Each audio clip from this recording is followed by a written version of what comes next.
Thursday night Krug show. The draft is approaching, and we got a lot to talk about. Jake Hutchinson makes his own draft guide with Dieter. We were going to have both in the house. Dieter's wiped. Jake is going to hang. We got a great hour coming up. It's the Krug show, Thursday night, NFL draft style. We're going to start with some Brock Purdy stuff coming up right out of the chute. Let's freaking go. Come aboard.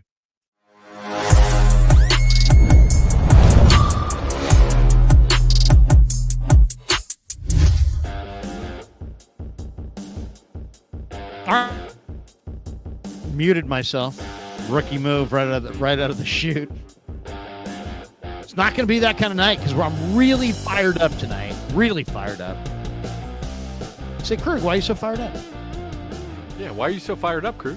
I'm fired up. I'm fired up because we're getting close to the draft, and I'm starting to connect with all my boys and all my scouting friends and all my draft friends. And I did a segment today with the great Dane Brugler, who's got the Beast, a competing draft guide with. I don't even know if we can have this live stream since I did stream with Dane Brugler earlier.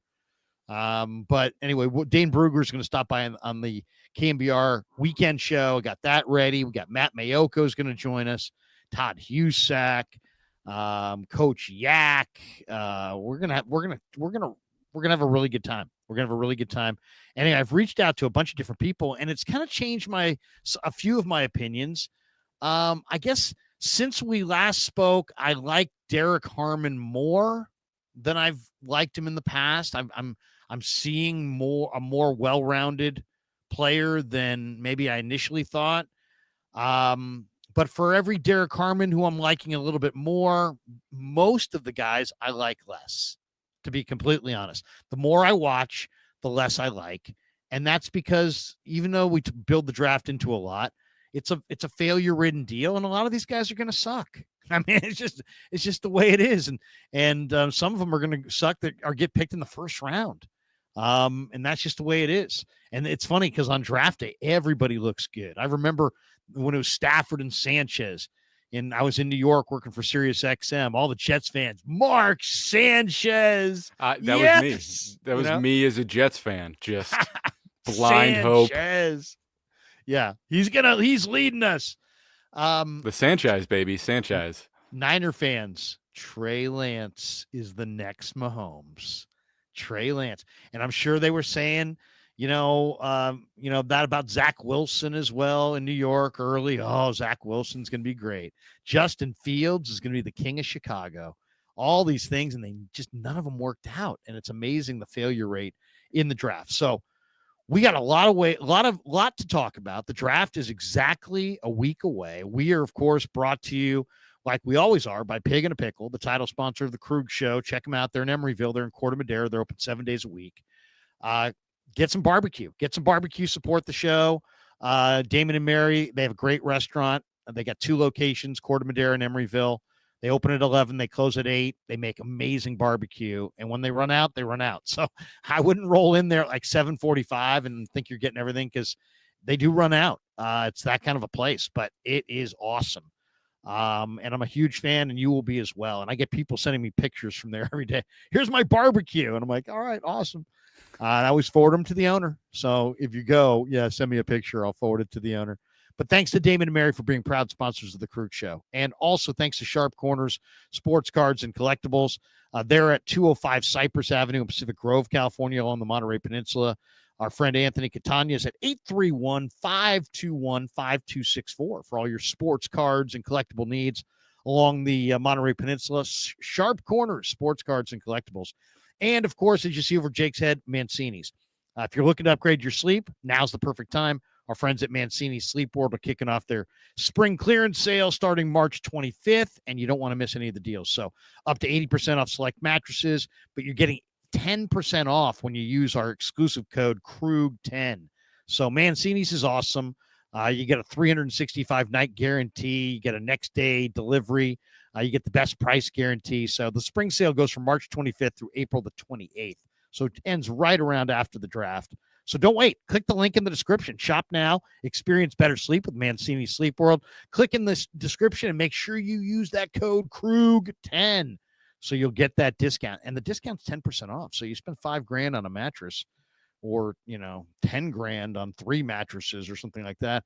You're saving $1,000 just because you're listening to this live stream. So once again, Krug10, Krug 10, at sleepworld.com or any of Mancini's locations. And thanks to Mancini's for being a proud sponsor of the Krug Show. All right, get the business out of the way and let's get into it. We had a really good time with Jake. Jake and I, was it last Thursday or 2 Thursdays ago? I think it was 2 ago. 2 ago. Yeah.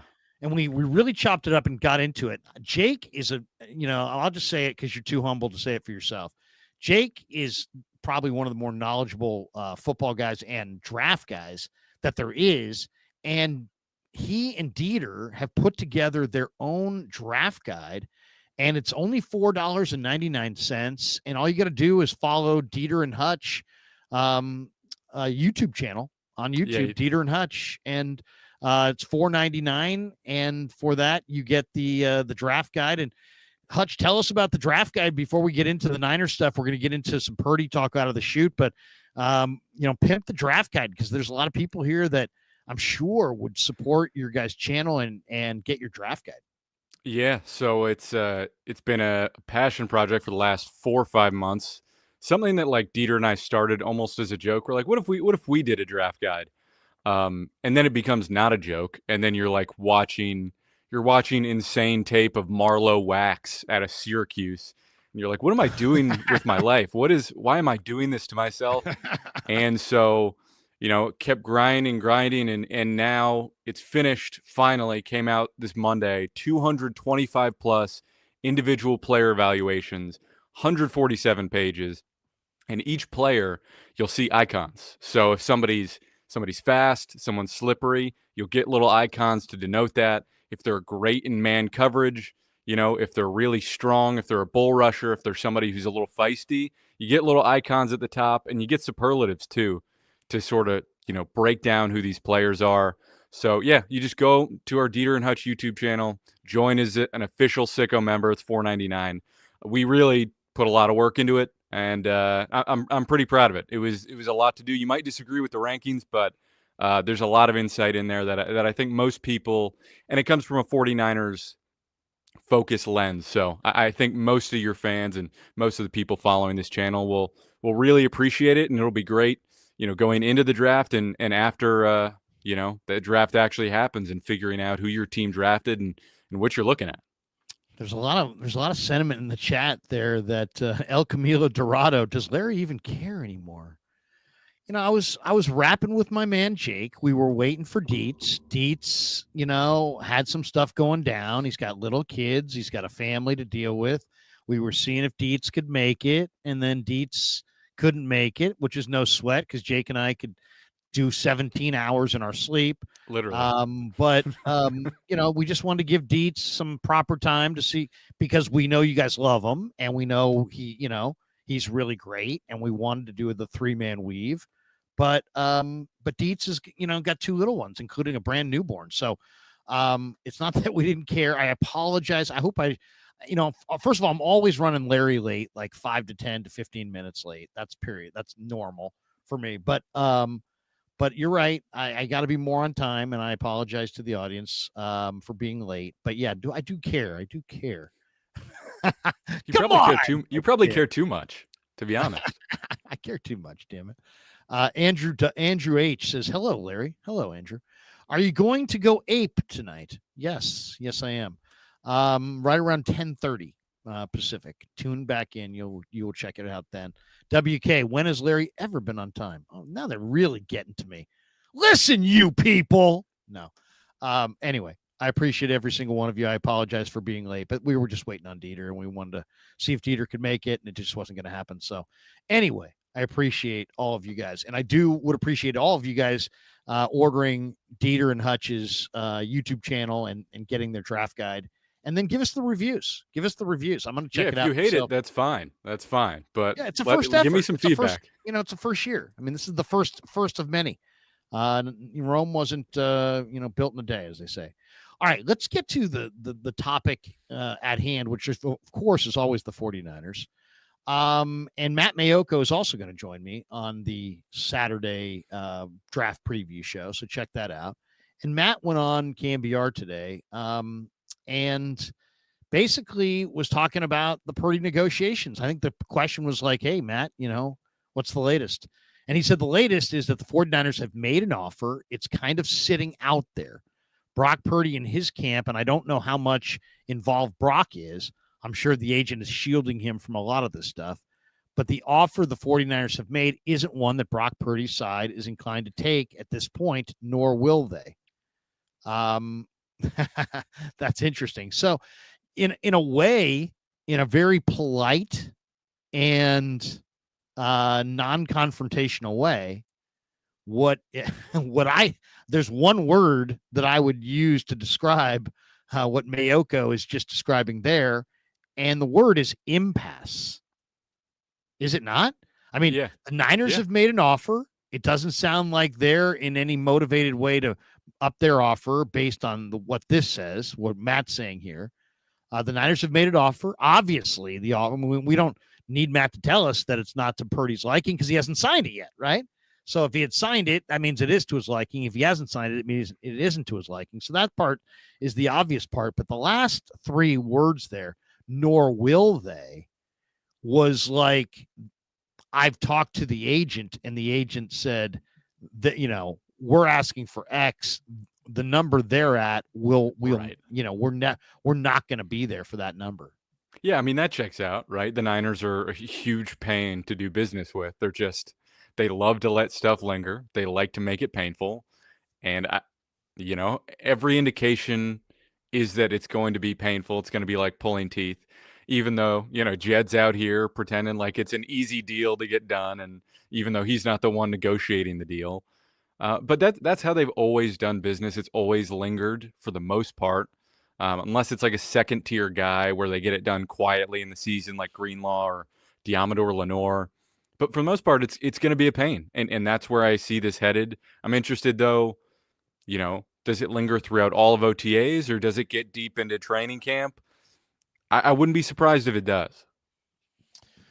Well, which is, absolute nightmare for the 49ers chances this year. So then it does, if Matt made it seem very benign, because let's read the rest of this.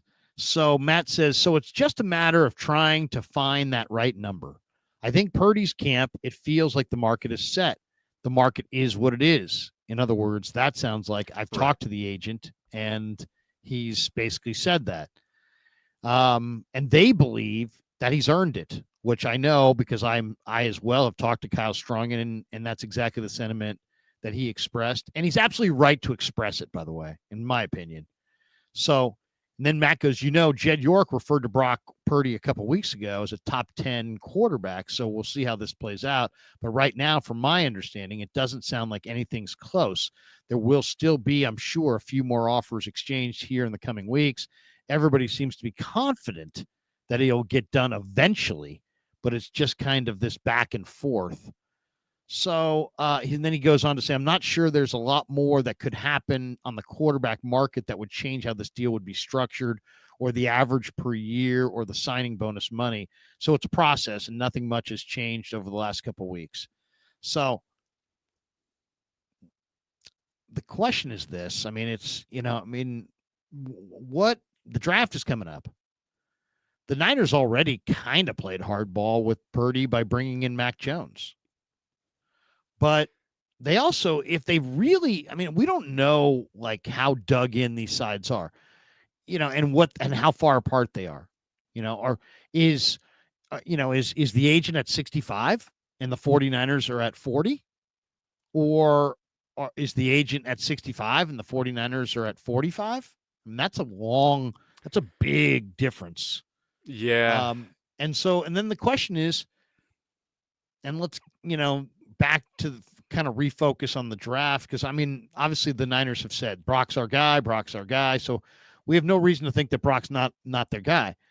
But if they're like we are going to be ruthless in negotiations, which is their stated new approach, by the way. Their publicly stated new approach is that we're going to be ruthless in negotiations. Right. Well, then they could be dug in, and if the agent sounds like he's dug in, should the 49ers go into this draft looking for a quarterback? And not necessarily. It would be another step of extreme hardball, but also just look at the practicality of the matter. If you really think Brock Purdy is a $45 million quarterback and that's your 49er evaluation, you love him, but you think he's worth $45 million, and the agent's really, at 65 or something, which I think is probably, could be where he's at. That's a huge disparity. And I don't know that how that gets done. And then you got to play a season, and you got Mac Jones and Mordecai. And, it is there. I mean, you just did a draft guide, so I'll defer to you, Mr. Draft Guide. Who's your day 3 quarterback that you like in this draft? They cannot take a quarterback in the first round. They cannot take a quarterback in the second or third round. They could take a quarterback if they traded back in the first or second round and added some day 3 draft capital. If they added 3 or 4 picks, you could absolutely. Yeah. If you traded back, added 3 or 4 picks, you could use one of them on a quarterback on day 3. And now, who you've done the draft guide? Who's your day 3 quarterback? If I force you to pick one. So I think regardless of what Purdy's situation is, it's always good to look for a quarterback. Like day 3 quarterbacks, you should be spinning that wheel almost every year just because Brock Purdy happened. There's a lot of quarterbacks that fall through the cracks because of how teams evaluate them. My guy would be Max Brosmer out of Minnesota. I think he delivers the. That's Dane Brugler's guy. I talked to Brugler earlier today. I said, give me a guy, day 3 quarterback for the Niners. He said Max Brosmer. Go ahead. Dude, Brosmer's awesome. It's funny because he's a little bit like off-brand Tyler Shugg, but Shugg is much more chaotic. Brosmer, I think what's great about him and what fits the 49ers is he's got a very quick delivery. He's got size. He's got a little scoot to him. And listen, is he chaotic? Is he throwing the ball into late windows like every single quarterback in this draft? Absolutely. But you're talking about a late day 3 guy who can climb the pocket, quick delivery. He can fire from the hip and some different arm angles, but he's got a good feel for navigating the pocket, quick release. I think he does have decent vision, and he's got an NFL frame and just that little bit of scrambling ability where, again, Brock Purdy doesn't have top tier, scrambling athleticism, but he's got that 90th percentile 10-yard split, the little bit of juice to get out there. And I don't necessarily think Brosmer, is that same level, but he does play a little bit like Purdy where, he's got some ability to scoot and make some off-platform throws. Sometimes it seems like he thinks he's Matt Stafford out there, which is not ideal, but I do think Brosmer, if you're going to go for a day 3 QB to fit, I like him a lot. Another name that I think Shanahan could like is Kyle McCord, just as a point guard, dink and dunk sort of guy with size. So he'd be another option too. You mentioned Brosmer. Let's listen to Brosmer for just 30 seconds here. I always like to listen to these guys because it's such an important position. Here's Brosmer from the combine. Let's see if we can hear it. Oh, wait, hold on. The thing is that every single scout here and Tribal that I've met have been super personable. They've been a lot of fun to talk to, and it's been a lot of fun getting to meet new people from different areas of the country, especially different teams too. Hey, you talked about New Hampshire and Minnesota. What about Georgia growing up and when you started to play there and your high school career? Yeah, I got the opportunity to play in a pretty high classification in Georgia. We played in 6A football.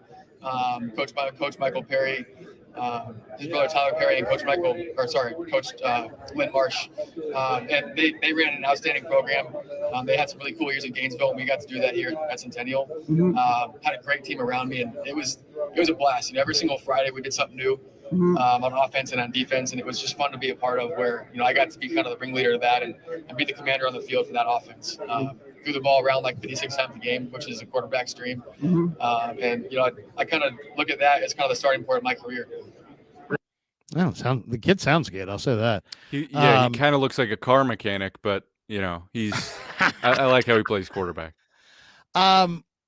McCord is interesting. You made him sound like he had kind of a pop gun arm. You don't think he's got much of an arm? I mean, it's funny because on the Gruden thing, Gruden described his arm as a gun. He's like, man, this guy's got a gun. I don't think so. Sorry, I love Gruden's I didn't think so breakdowns. either when I saw the film. I heard he's got a gun, and I watched it. To me, Larry, he throws a very catchable ball, but he doesn't have a gun. I described him as McCord Cole Jones because he's like Mac. It looks like he's throwing a watermelon sometimes, quite frankly. The ball looks heavy when it comes out of his hands, and I'm not saying he doesn't have the arm talent to get it to the right spot, but it's not coming out zippy, in my opinion. So I love Gruden's breakdowns, but I disagree with him there. I don't see some elite arm talent, and that's one of my actual criticisms of him is that I don't think he's got the arm talent to get it places, and it's just it doesn't have that pace to it that I want. Yeah, it's funny. The guy that I'm super sold on is Riley Leonard. And it's funny, I asked Dane Brugler about Riley Leonard, and he's like, he made a great point. He's like, the thing you got to decide is did he hold Notre Dame back from having a downfield passing attack, or did Notre Dame hold him back from being a downfield passer? And after watching him in the playoffs, I would have swore that he held Notre Dame back because he couldn't throw the ball down the field. But then after watching him throw it at the combine, there's just no doubt in my mind that he is not just a good thrower. He's a very good thrower. He can throw off several different platforms. He can throw on the move. And I love his deep ball accuracy. He's got that Joe Montana, Russell Wilson, drop it in the bucket, on the deep ball. I like him. I mean, and then watching him in the Gruden thing, go watch that and how many variables Gruden made him break down, and he did not miss a beat. The guy who went to Duke and Notre Dame, he's just competitive as hell. He's a super winner. He's mobile. He's 6'4". I mean, I'm absolutely. I'm trading back. Part of my draft plan is getting that kid. Yeah, he's not my favorite personally because I don't. This is what he does, though. Let me show you this one play. And I don't put too much stake into the throwing on air, though. No, this is not throwing on air. This is giving up your body. This guy. I love his competitiveness. Steve Young in him. Look at this. This is not a guy who plays with a lot of fear. Look at this. He is. Yeah, no, he's awesome. He's like Taysom Hill. He's super fun. I just don't know if he's actually a quarterback. He made some amazing throws. I'll just say this. This guy is, so how about this? This was a wild one too. Remember that show where Mayoko hosted it? It was Brock, Garcia, Young, yes, and Alex Smith. Riley Leonard found out about that show, came to the Bay Area, and went and sat in the audience and asked a question. I mean, that tells me this guy wants it. This guy wants it. And go watch that Gruden thing. Yeah. And Gruden sums it up at the end by he's like, man, this guy can process. This guy can, this guy's energy. This guy's, I love his character. This is a great day 3 draft choice. Yeah, no, I'm not opposed to taking him in rounds 6 or 7, right? Because he's got size, he's got athleticism. I think I would take him in the 5th. I wouldn't, but I hear you on that. I mean, I wouldn't take him in the 5th with their current picks, but if you could get back, like we'll get into it here, but if you could get back from 11, into the teens a little bit before you made your first pick, then maybe you could add and maybe even move back in round 2 a little bit. You could maybe add some draft capital. And if you added, let's say 2 or 3 extra picks, I would love to use a mid-round pick on this guy. Yeah. By the way, I kind of love their tight end, Mitchell Evans. There he is. Yeah. 88. Yeah. Y- No, yeah, Mitchell Evans listen. is great. You know why Mitchell Evans? Yeah. I love Mitchell Evans. Now he had the ACL, but then he came back Yeah. this year. He was very, very productive. What I love about Mitchell Evans though is the hand-eye coordination in a sea of hands. He still finds a way to catch the ball pretty consistently. But we'll play. We're going to do a little thing with the tight ends later, and we can play some games on that. All right, topic 2. And this should have been topic 1, but I'm making this topic 2. There's a lot of conjecture. This is the lying season. There's a lot of bogus reports out there. And that being said, I mean, like there's like 9 different mocks I could point to that have 9 different prospects coming to the 49ers at 11. It's really wide open. And you're like, well, is anybody sourced? Does anybody really know what they're talking about? Well, Tony Pauline is, and he's been right in the past. And he went on a podcast earlier this week and said the people that he's talked to, the names that he's hearing around 11 are Shamar Stewart and Walter Nolan. And that it will be one of those 2 guys most likely at 11. His other wisdom was that the Niners like Dorian Strong, who's a big kind of press corner who doesn't run great, but he's got a big body, from Va Tech on day 2, as well as Olufemi Oladejo on day 2. Whether they can find those guys in the draft and get the right picks and land them, we'll see. But he says they like those 2 guys. But if it came down to Shamar Stewart, Walter Nolan, without question, how do you feel about those 2 guys? I think I am not a fan of Shamar Stewart at all. I think he's an incredible athlete. I think he's got power. I don't think he really knows how to play the position. He goes in blind, and it's like a guy that's that powerful. You would think he'd be a really consistent run defender. I don't see that. I see him go in blind. I think he's a guy that, if you're a tackle, you can almost invite him in and take him completely out of the play by just allowing him to try and bull you without keeping his eyes up. And listen, like I am generally pro power over tact and speed. Like I would much rather a guy have a base as a power rusher than I would as a speed rusher. But you need to have some sort of other option. And Stewart sometimes tries speed and bend, but it's not. I'm not impressed by it. So if they were going to choose between those 2 guys, without question in my mind, it would have to be Walter Nolan. Because I just don't think Shamar Stewart is a player. Regardless of the testing, you watch the tape, I'm not impressed by it at all. I don't even think he was the best defensive end at Texas A&M. I like Nick Scourton over him. So I know that might be a hot take, but that's where I'm at with it. I mean, all the people from Mobile, the consensus opinion was this was the best guy on the field, and he only practiced 2 days and then shut it down. So, I mean, that's the kind of behavior that somebody legitimately believes that he showed enough, or that he's, I don't know. I mean, I understand what you're saying. It's the ultimate traits versus production. And I'm normally on the production side for sure. But I'll say this: I don't fear Shamar Stewart at all. No. Because Shamar Stewart, I've watched him every Saturday because I'm an A&M fan. So I've watched this guy. It's like this guy is as physically gifted as anybody, and he plays harder than everybody. And it's just a matter of they've played him in different spots that aren't necessarily pass rush spots. They've played him inside at times, that he's not necessarily always on the edge. He's also played on a line with other really good players. He's also plays on a team where it's kind of like that's kind of known. It's like everybody knows, A&M's got a good D-line. So the quarterbacks against them just get the ball out, and he just didn't have tons of sack opportunities. But there's no doubt a couple things are true.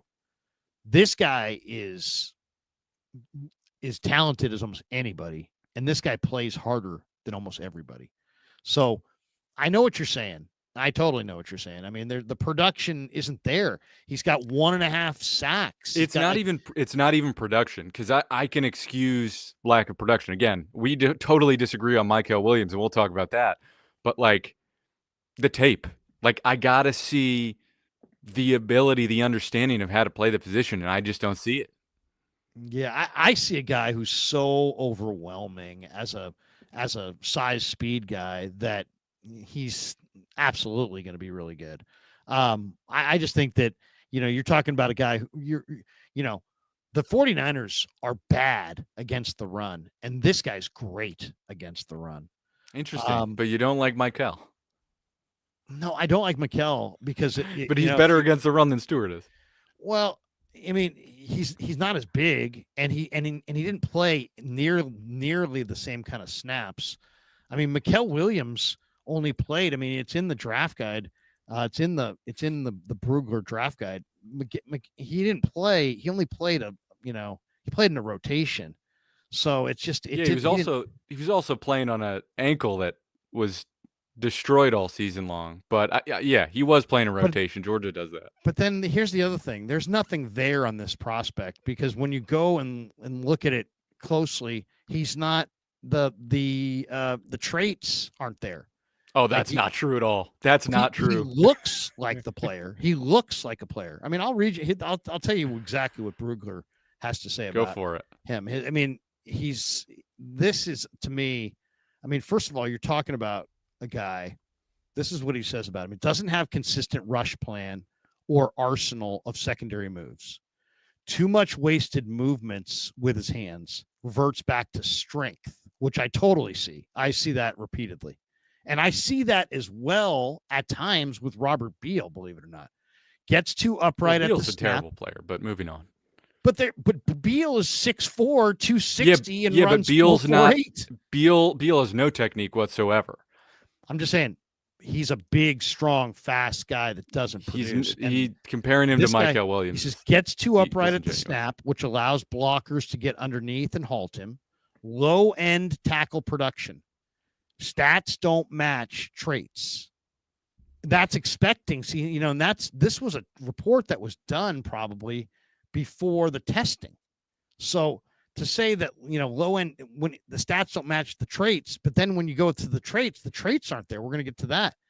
Played in a deep rotation and averaged just 33 defensive snaps per game, 29 the year before and 27 the year before that. And that's another thing. I mean, I watch this guy. I watch George every week. I barely saw this guy ever make big time plays. Missed 2 games with parts of several others because of a grade 2 high left ankle sprain. Right. I'm telling you, I watch Georgia every week. It was Jalen Walker and Malachi Starks. And this is basically, he says, Michael Williams, and goes and tells the whole story, how he was born. There's no doubt this guy's an amazing athlete. He was going to go to USC and then decided to stay close to home when they fired the coach, when they fired Clay Helton. He committed to go play for Clay Helton. When they fired Helton, he said, you know what, I want to live close to home. But he finished his senior season really productive in high school. But he was a 5-star recruit. This was the number 1 recruit. This was supposed to be the guy. And I just see a guy who, I just read you some of the negatives, but then when you go to the workout numbers, 6'5", 260, 10.25-inch hands, those are great numbers. 34.5-inch arms, that's a great number. He ran 4.77. I mean, that's a really slow number for a super hyper athletic defensive end who doesn't have an awesome array of moves, and I think really relies on physical ability, beating guys with speed and or power. I mean, I see Stewart as a bigger, more powerful, and faster athlete who also plays harder consistently. I agree with you though that Stewart has no idea. Like He's super raw. I mean, A&M's coaches did not do a good job. He has not progressed. I'll say this. I'd put this one in the hands of Chris and Robert Saleh and Chris Kasarik and just say, here are the guys, tell me what you think. I would defer to them, but we'll see. Maybe they'll take Mikael Williams at 11 and I'll be wrong, or we'll find out. But I definitely think defensive end, the other thing, Matt Barrows has a great breakdown on this today. And one of the things I thought was interesting, the more I watch the defensive tackles, the more I'm like, well, I would love to get like a Nolan or a Kenneth Grant up top. But the more I watch that secondary level guys, I actually want those guys now more. I would rather have Aeneas Peebles and Omar Norman Lott in round 3 and use both my third round picks. I'm completely tackles, with you. And then go a different position and not necessarily go defensive tackle in round 1. I'm totally with you, Larry. I think going edge early. By the way, Mikel, it was a 4.77, but he had a 1.61 10-yard split, which is what matters at defensive line, which is 90th percentile. And again, he's 6'5", 260. I just have to say, he sets the edge like nobody else. He's playing 4-eye, 3 technique on a 60% ankle. You watch him, teams are game planning for him and double teaming him like almost every snap. So anyway, moving on from that, he's an outstanding player and we disagree, and that's fair, but he has a swipe move. I agree he needs to progress as a pass rusher, but he's going to set the edge day one, have power, and he's going to get better.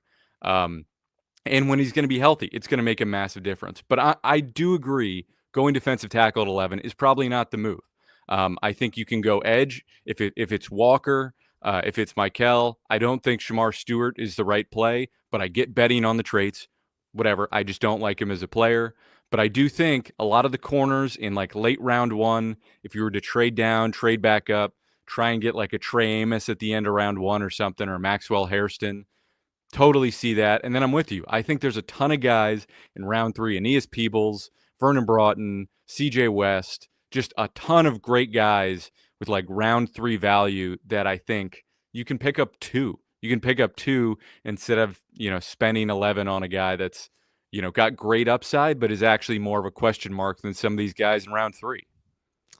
I don't know, man. I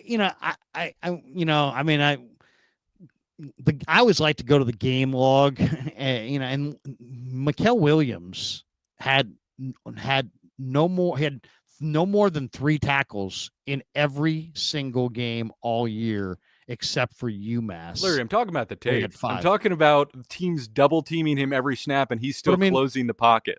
But I mean, we're talking. There's how many downs there are in college football. I mean, if this guy was a monster, you don't think he would have a 10 tackle game? He's the most tackles he had in any game. What defensive lineman's having 10 tackle games in college? Well, I mean, this is what he had: 2, 1, 0, 3, 3, 1, 1, 5 against UMass, 1, 3. And the biggest game of the year, I was like, what did you do in the biggest game of the year, right? What was the biggest game of the year? His biggest game of the year was the Notre Dame game. 1 tackle, no sacks. I mean, I know what you're saying. He's the first guy off the bus. He looks awesome, but just remember this. No, that's not what I'm saying. What I'm saying is you watch the tape and he's a defensive end playing 4-eye and 3 technique and is getting double teamed and is closing the pocket and is also asked to loop around a ton. But if you watch the tape, he had 2 games where he had 2 sacks each. Other than that, he had 1 sack in like 12 games. He's also creating a ton of pressure. And he's also, but this is the 11th pick in the draft. Playing on a 60% ankle that he injured multiple times and played through, and he's still setting the edge against double teams. Okay, so look at how teams prepare for him. So that's Mikel. Okay, so that's Mikel. But if you go look at Shamar, this is the Brugler report on Shamar, and I totally agree with Brugler on this one. He basically says rare athletic balance and fluidity, explosive off the ball, uses long arms, natural power, able to shake free, cross chop, rangy player, smart contained player, uses wide base and body, lateral quickness, surprises pulling blockers, plays his butt off for all 4 quarters, and competes with competitive edge. Nickname is the Menace. Versatile skill set, allows him to be scheme versatile. The weakness is he's got basement level sack production. But, the thing about what he says about Shamar that I totally agree with is he says he thinks his best football is ahead, that his best football's coming. And to me, that's kind of how I kind of see Shamar as well. I know it's easy to look at him and be like, it's bad. See, he says overall, he needs to mature his rushed efficiency and finishing skills, but he has a rare combination of talent and motor to be a game wrecker against both the pass and the run. His best football is ahead of him. And I would totally agree with that. But I understand. I understand. These are polarizing prospects. I mean, that's the beauty of this thing. It's like somebody's gonna be right, somebody's gonna be wrong. But you would go Walter Nolan then. Oh, if it really came down to, hey, the Niners are thinking Shamar or Nolan, you're saying Nolan.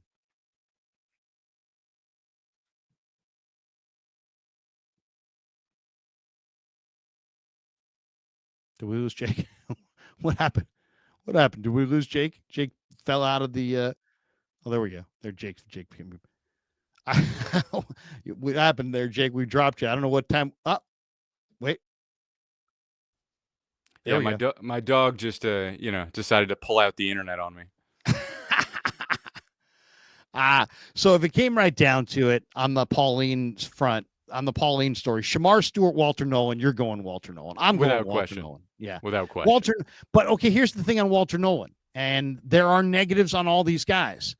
Walter Nolan has played on a bunch of different squads, and there's people that kind of question, exactly how he's walked off the practice field 4 or 5 times in anger.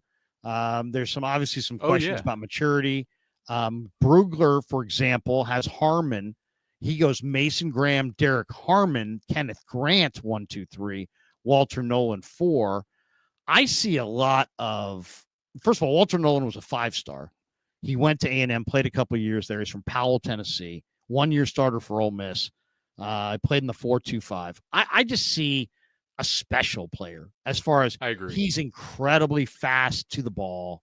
He's a pass rusher. He's a really good run defender.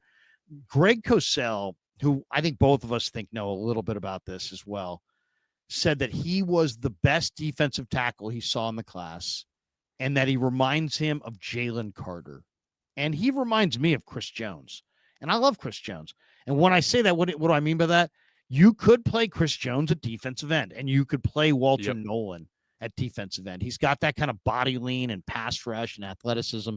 So to me, if it came down to Shamar Stewart or Walter Nolan, I would still go Walter Nolan, despite the fact I like the idea of Omar Norman Lott and Aeneas Peebles on day 3, or on day 2, I should say. One of the stats that Matt Barrows had today was that Norman Lott had an 18.9% win rate on his pass rushes, according to PFF. Peebles was at 17.8%. And by comparison, Mason Graham, who's considered far and away the number 1 defensive tackle in the class, 13.8%. Yeah. I mean, to be fair, Graham's also doing a lot of looping around, and he has a lot of other assignments. But yeah, that's fair. I think Peebles is like almost a Javon Hargrave clone. Has a lot of the similar traits to him in terms of gap splitting and just shooting up the field. But yeah, I'm with you. I would go Walter Nolan between those two guys without question. All right, couple draft questions that we want to hit before we hit some of the chat here and get some feedback. To me, there's 2 clear safeties that are probably both going in the first round, and they're different, but they're both impressive. It's Malachi Starks of the Georgia Bulldogs, and it's Nick Emanwari from South Carolina. Emanwari had the crazy workout numbers and was a productive player. Some people feel like he has no feel. Malachi Starks had not good workout numbers, but he was the number 1 recruit at Georgia and was their best player in a lot of ways. He got everybody lined up. He was the accountability. I mean, he's a cover guy. I mean, he's a safety who can really cover. In a lot of ways, he could be a fantastic free safety. Who is the better player between Malachi Starks and Nicky Manwari? I think Starks, without question, is the better player in terms of upside and in terms of if you need someone who can play consistently in the box and you want to be like a Derwin James type and you mold them, it's Eamon because Starks, there's a lack of athleticism there. I don't love some of the angles that he took in the run game. I know this year was a down year for him compared to the previous year. So there's something unfortunate there. I think Starks has a much better feel and understanding of the game. But Eamon, a little bit like some of these other players where, that you've got the total athletic upside, but not necessarily the feel. Like he could be Derwin James or he could be Obi Melifonwu, right? Like he could just be an athletic guy who never quite clicks. He's a little loopy, if that makes sense. Like he's just kind of jogging a lot. I don't see like the sort of murder in his eyes that I want to see from a safety. You see it at times.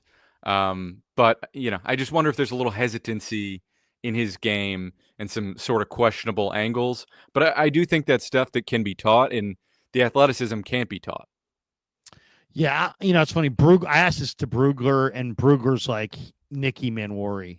And, it's interesting.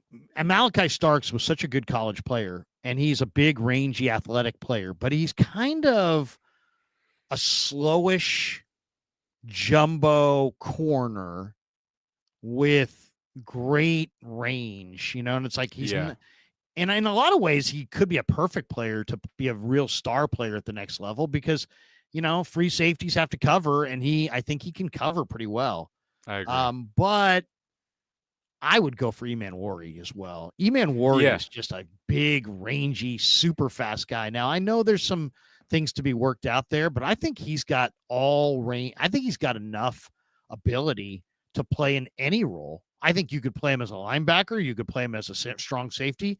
I think you could play him as a free safety. He gets deep on his drops, and he's an aggressive ball hawk too, deep down the field. So he's kind of an interesting guy. I mean, he has some moments where it's like, whoa, he's raw, but Starks is a little bit more trusted, and Starks is a big play guy, but Starks' foot speed and then lack of hitting power. I got to go with Eamon, I think would be.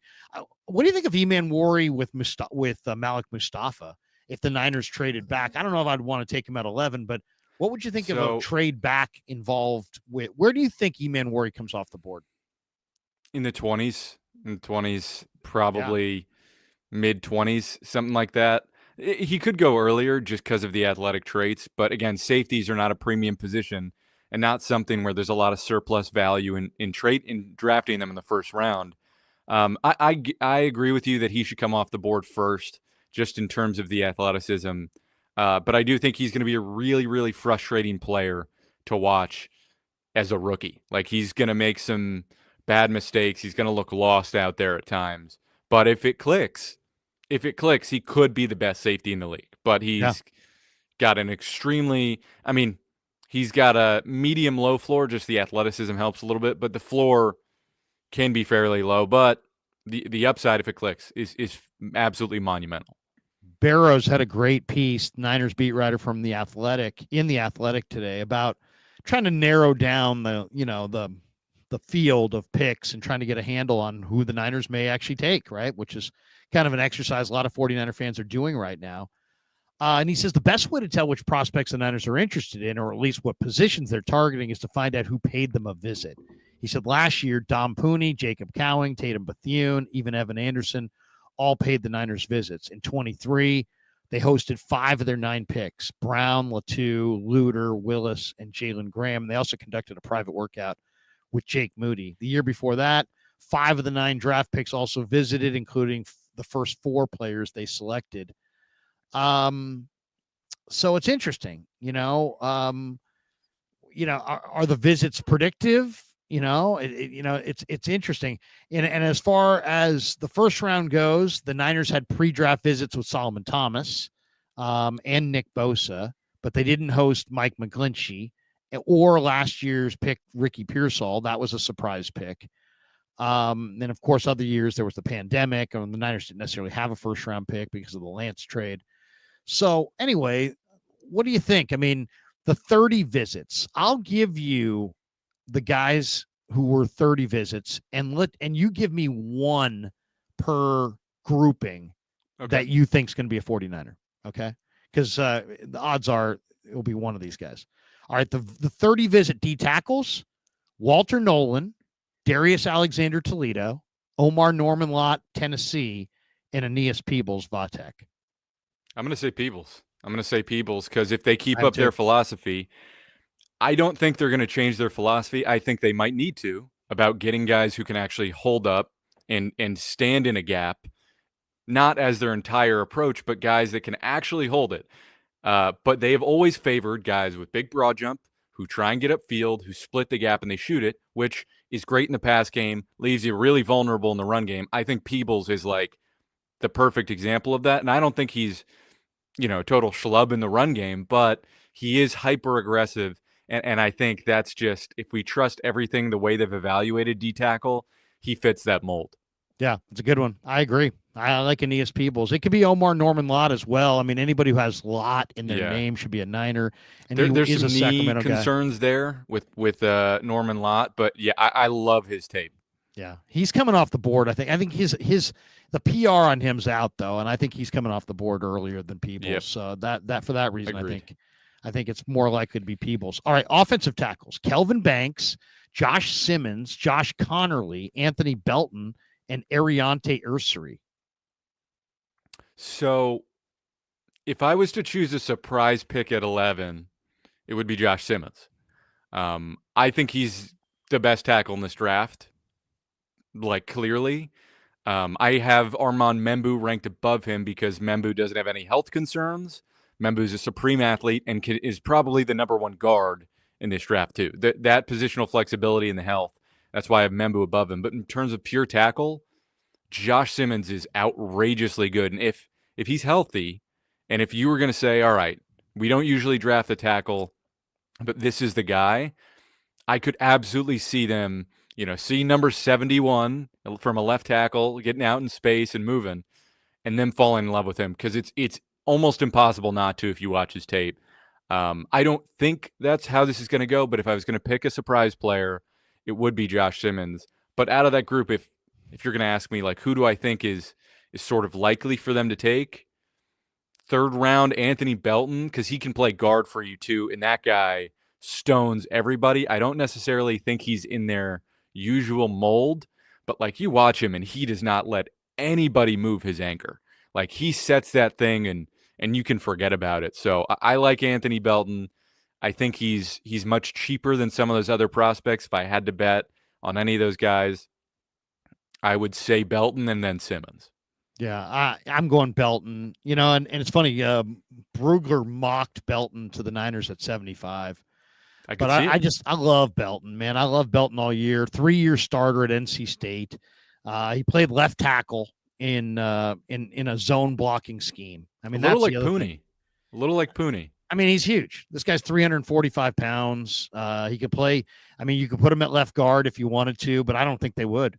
I think they would start him at right tackle and move McKivitz to left guard. I really do. This guy's so big. In fact, it's funny that who made that point? Either Barrows or Mayoko, and I forget. I talked to both of them, but one of them made the point that if the 49ers get a player, an offensive lineman, it will be a tackle, and they will move McKivitz to guard. So obviously somebody has floated that down there. Yeah. It's interesting because Belton would be great too. I mean, he's long arms. His nickname is Escalade. I mean, that's awesome. I love that for him. Yeah, I love that because of the way he can move. He's smooth on the inside run game. Yeah, he's great. He's an awesome player. I'm a huge fan of his.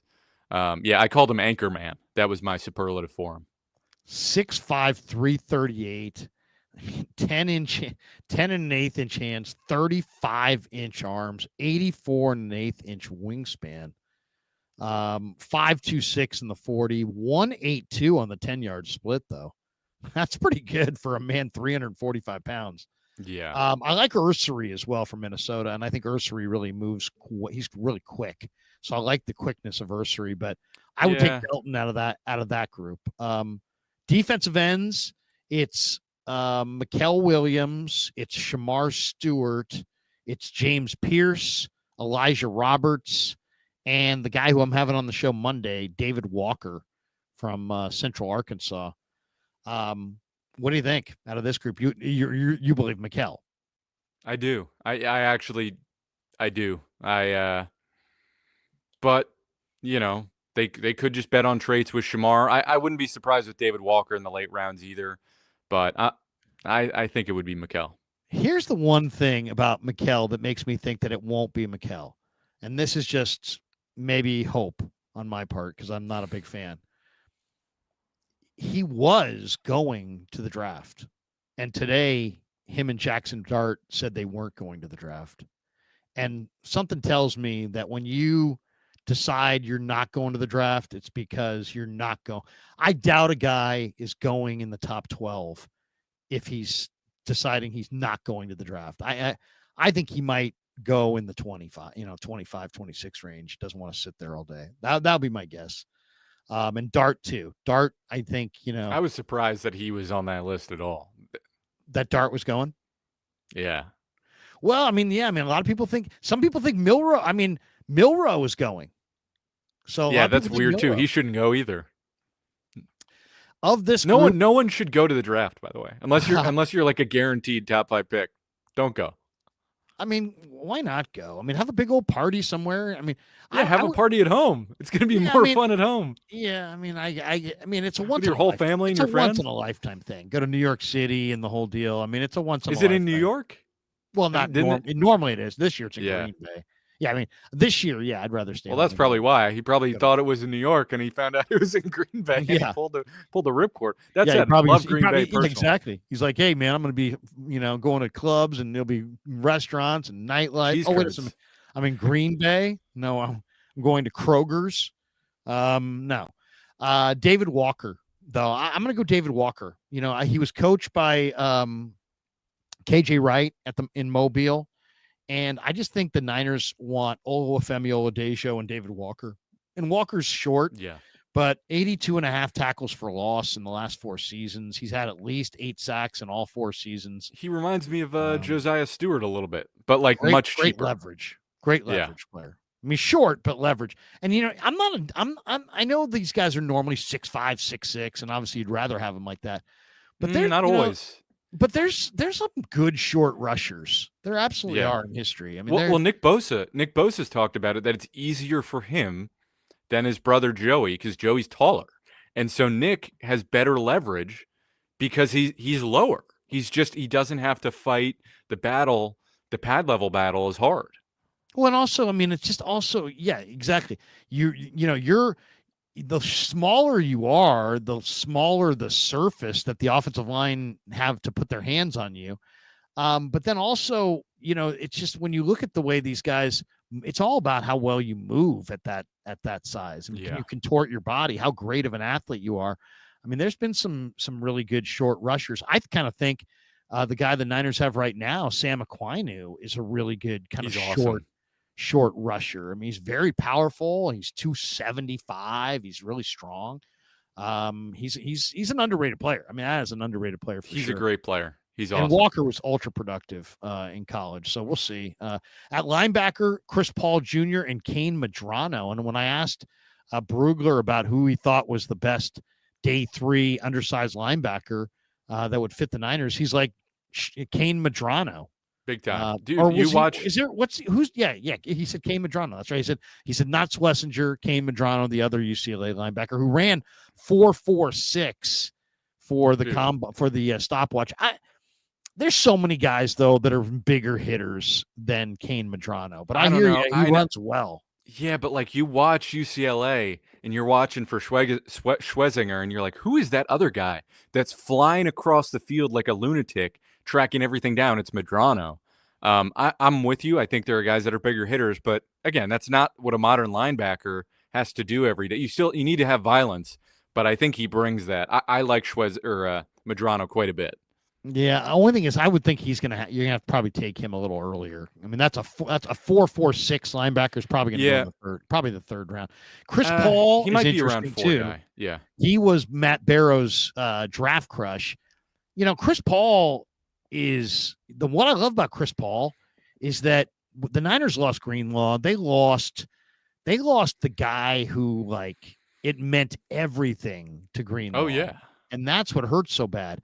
And getting a guy like this, and I don't know if it's Arkansas's mentality because this kid started at Arkansas, finished at Ole Miss, but it's really clear when you watch the Chris Paul Jr. film that he cares so much. Yep. I mean, he wants to win so bad. This guy plays with an anger and a ferocity. I mean, they lost their most ferocious player in Greenlaw. They need some ferocious young linebackers. Yeah. Larry, and I would say Chris Paul is ferocious. One thing that Dieter and I always talk about, especially at linebacker, is you need to have the crazy. You need to like almost be willing to die out on the field. Like Dre Greenlaw talked about it all the time and going to a dark place. And when I interviewed Fred Warner at the start of the season, he talked about how they're changing all the rules to make the game softer. What you need to do, you need to bring a level of physicality. And there's a level of physicality and fearlessness that you need to have to play that position. And when I watch Chris Paul, I have zero doubt that he's willing to put everything out there. And that is a prerequisite for me at linebacker. So, yeah, I'm with you. The size is a concern, but he's taller than D. Winters. He can add a little bit of weight. He will add strength in an NFL weight program. I like Chris Paul a lot. All right, let's talk about some oddities here. Give me some oddities, odd players that you like for whatever reason. I've got 3 that I think are pretty odd, and I want all 3 of these guys. They're kind of extremes, but I want 3 odd players that I think could really help my team win situational football. I'll go with Tez Johnson, the tiny little Oregon guy, who I think's probably, I saw projected in the 3rd round, but now he's more like the 5th round. Even though he didn't run for the stopwatch, I saw him against Penn State, and it's just I saw him in Mobile. He's just too quick. And I know there's injuries and this and that, but if you're looking for somebody right away with no Debo, no Ayuk to try to be a big play guy, this guy might be able to be a big play guy right away. I mean, it's hard to stay with Tez Johnson, and he's just so fast. He's not really stopwatch fast as far as long speed, but he's so quick and so hard to cover, and his body control is so amazing. Love him. Love Willie Lampkin potentially as a center, guard / potential fullback out of Carolina, and I love Desmond Watson out of Florida because I really think that he would be the kind of guy that you just put on the field in your tush push situation, goal line, short yardage. The Niners are bad on the goal line. It's time to start thinking outside the box. When you can't stop other teams from running on short yardage or in short yardage or on the goal line, and you yourself can't run in short yardage and on the goal line, it's time. And you've got teams going caveman with the tush push. I think you got to fight caveman with caveman, and the only way to do it is with brute force. You're not going to scheme your way to defending the tush push. This guy is like an oak tree, and you just put him right there on the nose and just dare them. They want to run at a 460-pound guy who's got huge upper body strength, by the way. He's 36 reps of 225, 36 reps. I mean, I don't know how people realize how many reps that is. That's a ton of reps of 225. And that's not just like he's fat. Now he is fat and he needs to lose a lot of weight. But you know what?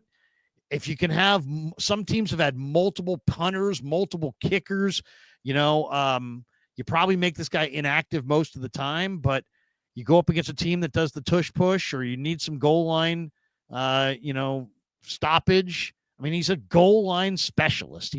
The Niners in 1993 or 1992 when the Cowboys beat him at Candlestick and went to the Super Bowl for the first time. They still had Michael Carter on the roster. Michael Carter couldn't move at all, but he was in there on short yardage when Jimmy Johnson tried to run Emmitt Smith down the Niners' throat to end the game, and Michael Carter stuffed it. So now, granted, this guy's 150 pounds more than Michael Carter, but still, it's just. I know it's an outside the box. It's a crazy pick. There you go. Give me some oddities that you like in this draft. I'll give you. I'm not even gonna. I'll say Maxon Hook just because no one knows who he is, but I don't know that he's an oddity. I think the oddity is that he's a kid out of Toledo. He's a safety that I think could literally be like a top 3 safety in this class because I think he's got all the tools in his bag. He's an outstanding athlete, but he played at Toledo, so no one kind of knows what he is. He's not really an oddity. He's a really good player. But actual oddity is Zoff Frazier out of UTSA because he's a long, super skinny dude who's very fast, but like weirdly played the run kind of well. So I'm not sure I fully understand what his build is. He's like an angry string bean, but he's a guy who's really intriguing, who has a lot of long speed, who's pretty long, can maybe play some press for you. And then I'll say LeJontay Wester, because Wester is super tiny. He's really thin, but man, he's a little like Tez Johnson, where all he did was produce, and you could put him in a slot and just have him route people up. He's a really tricky wide receiver. Nobody could cover him in the Shrine Bowl. Listen, I'm talking about him around 6 or 7 because of his size, but I can't help it. I love the way LeJontay Wester plays. Okay, I like that. On that same note, Shunderick Powell from Central Arkansas, return guy, running back, 175-pound running back, but runs in the 4.2s and is just super explosive. We got this one from Dana. He was down to 400 pounds as a freshman. Not sure what Florida's weight and nutrition staff are doing. We're doing there. Well, let's just say you got to blame him first.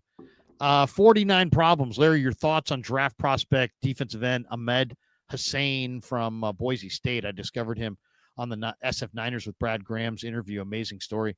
Yeah, he is an amazing story, and he's a high motor guy. I don't think he's the greatest natural athlete, but he's definitely a bigger guy with a high motor, and he's going to be in camp for somebody.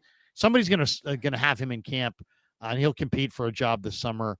I just don't know if he's got the bend to be a dynamic player, and I don't know if he's got the strength either. He throws his hands way too early in the pass game, really susceptible to snatch trap and really short arms.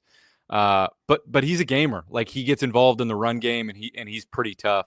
You like his story and his strength, but yeah, I'm with you. It's not sure there's a ton there in terms of pass rush. Claw Daddy Arcades in the house, one of our sponsors as well. He's got 3 locations down in Southern California, plus he's got Modesto, and he's got a location opening here in Northern California. Claw Daddy Arcades. He's a great follow on Instagram at Claw_Daddy_Arcades. And as I said, Fresno, Modesto, 3 in Southern Cal, and he's got a brand new Claw Daddy Arcade coming here in the Bay Area. So follow him on Instagram at Claw_Daddy_Arcades. But he says, with the Saints right tackle Ramczyk announcing his retirement today and their potential need for a quarterback, who would you snag at 9? How will it impact our pick at 11? What we're going to go through this as far as our picks. But we can, do you have a thought on what the Saints may do at 9? It's tough. They're also just a weird organization, but they typically, they have, didn't they draft Talise Fuaga last year? Yes, out of Oregon State. So I don't know if you necessarily want to go tackle again. They might just go best player available. They have so many needs because their cap situation is such a nightmare. You don't think they go Shador with the car with Carr? I mean, I think this is They should have cut Carr, by the way. I don't know why they didn't, because that could have saved them a ton of money, and he's not moving the needle. But yeah, they could. I Listen, could see Shador there. I really could. They could go Shador. But they've got weird taste. Maybe they go Tyler Shugg. Who knows? But yeah, I mean, Shador would make a lot of sense. It's not feeling quite as saintsy as I want it to. They got to find a quarterback. What team is going to gamble on Jalen Milroe way too early? Ooh, that's a great question. It could be them. Maybe the Giants. Maybe the Giants. No, in the third pick. No, not with the third pick. Second round. In the second round. Well, Milroe's going to the draft, so there's some talk that maybe Milroe goes in round 1. That's going to be really interesting. Dart and Milroe and Shugg, do those guys find their way into round 1? And Sanders, or is it just Cam Ward? Is it Cam Ward? And there will be at least. Yeah, it's funny. It's like if Shador goes early enough, there might be a weird run at the end of the round. But if he doesn't, I feel like it could be quiet. Yeah, I don't know if the only round 1 grade I have in a quarterback is Cam Ward. So none of those guys move the needle for me. Okay, let's talk about this for a second. The 49ers need offensive line. The 49ers need defensive line. But this is also a year where the Niners have McCaffrey coming off of a massive injury, Kittle at 30, no more Debo, no Ayuk, and no guarantee that Ayuk's there long term. So I think in addition to needing to bolster their linebackers and their D-line and O-line, the Niners need 2 or 3 playmakers. And they most likely, they're not going to come on day 1. I can't, unless they go Tyler Warren at 11. I don't think they're going to go skill position guy in round 1. I think they're going to go defensive front. So, and they're really good typically at finding playmakers on day 2 and especially day 3 and sometimes after day 3. So give me 1 running back, 1 tight end, and 1 wide receiver that you think adding them to the Niners would make the 49ers a lot more dynamic. It's tough because we're talking, day 3. So technically that's got to be day 3. Technically that's round 4. So what number pick is that? Is like 100 picks? Once you get to 100. Yeah, right? So anything after 100. Yeah. So I guess Bashal Tutton counts. Does he count, or is he a round 3 guy to you? No, he's definitely going to be there on day 3. I would then say. I'll say Bashal Tutton. This is who the running, but the day 1 or 2 running backs, I think will be Genty, Hampton, Caleb Johnson, Travion Henderson, Quinshon Judkins, Dylan I don't know about Sampson. Caleb Johnson, man. You don't think so? He is not got much. And then I would say there's a bunch of people that like him though. He DJ ran behind him. Yeah. It was a bad offense, but Dylan Sampson and I think DJ Giddens. I think everybody else goes, and that includes Scattaboo. I think Scattaboo's in round 4 with Devin Neal, Bashal Tutin, RJ Harvey, Damian Martinez. Okay, then I'll say Bashal Tutton. I mean, RJ Harvey, I kind of think he could go round 3. Actually, I mean, if I get to say RJ Harvey's here. round 4, then I would say Harvey because Tutton's fumbling concerns are pretty substantial. So I think I'd rather have Harvey, but both those guys are pretty similar. They just destroy angles, crazy home run speed, and it just kind of exactly what the Niners look for in terms of outside the tackles. But if they wanted someone between the tackles, a little bit more patient, Taj Brooks. Yes. Oh, I love Taj Brooks. He's probably the smartest running back in this draft. Just in terms of tempo. Taj Brooks is awesome. 5'9", 214 pounds, redshirt senior, maybe the best blocker in the draft. I mean, that's one thing that among the backs. I mean, he is as good a blocker as there is. So I love Taj Brooks. Now, he's not a home run hitter. He's more of a pound it, finish the game guy. Le'Veon Bell a little bit. I mean, I think he could take over for Elijah Mitchell and do a lot of those things. Don't fumble, block, and run out the clock. I mean, he's one of those guys that he's just hard to prevent him from running for 4 yards. I mean, he's just really good at carving out room. I love him. I love Kyle Monangai. And never fumbled. Has literally never fumbled. Who, Monangai? Yeah. Yeah, His Monangai. entire And not only career. that, Monangai's got the greatest contact balance. He's 5'8", 215, and he's just, you can't knock him off his pins. I mean, he just keeps going. So I'll say my running back will be Kyle Monangai. My tight end, who's your tight end going to be? My tight end, if we're talking, I genuinely think Jalen Conyers is like a day two guy. I know he probably won't be. So I'm going to take him out of the equation because I literally have him as my third favorite tight end. It's day 2 or 3. Day 2 or 3. All right. Well, if it's day 2, you're just looking for a weapon. I have to say Jalen Conyers, man. Yeah, it's a good I one. have to. I think he is just an outstanding player. Just an do too. elite blocker, great athlete. There's nothing to dislike with him other than the production, which is on Texas Tech for not using him more. Not only that, he's like good buddies supposedly with Ricky Pearsall. They played together at ASU, and this guy I think is I think Conyers is highly likely to be a Niner. A lot of people like Jackson Hawes. Matt Barrows thinks Jackson Hawes is the guy that's most likely to be a Niner. He's okay. I'll say this: I like some of the late guys like Anthony Torres and Dom Mazzotti, but the guy that I'm going for at tight end is the Syracuse kid, Aronda Gadsden. Oh, yeah. Second. Dieter loves him. 6'4", 250, and he's just can run for days, man. I mean, their offense was awesome, and he was a big part of that. And I love Gadsden as a receiving tight end. I think he could just be electric. He could be a really good player. So I'm going to go I'm with you. Monangai, Aronda Gadsden. Now, who's your receiver going to be? So, I'm trying to get it, trying to mix it up here a little bit with the wide receivers just because there's so many good medium options. I'm going to say Daquan Felton out of Virginia Tech, who's like just really athletic speedster, who's, you're talking about, what is it, Dante Thornton out of Tennessee, who basically just runs go balls. He just runs straight as fast as he possibly can. I think Felton actually has got a little bit of craft to him. He's kind of sneaky crafty, gets some space. He's got great vertical speed, and he's going to block his tail off. You're talking about a guy who's going to be there in like round 5. Felton has got some vertical stretch ability for you. He's got great size. Andy's got craft to him. I really like him. He's literally 21st on my board, but I like Felton quite a bit.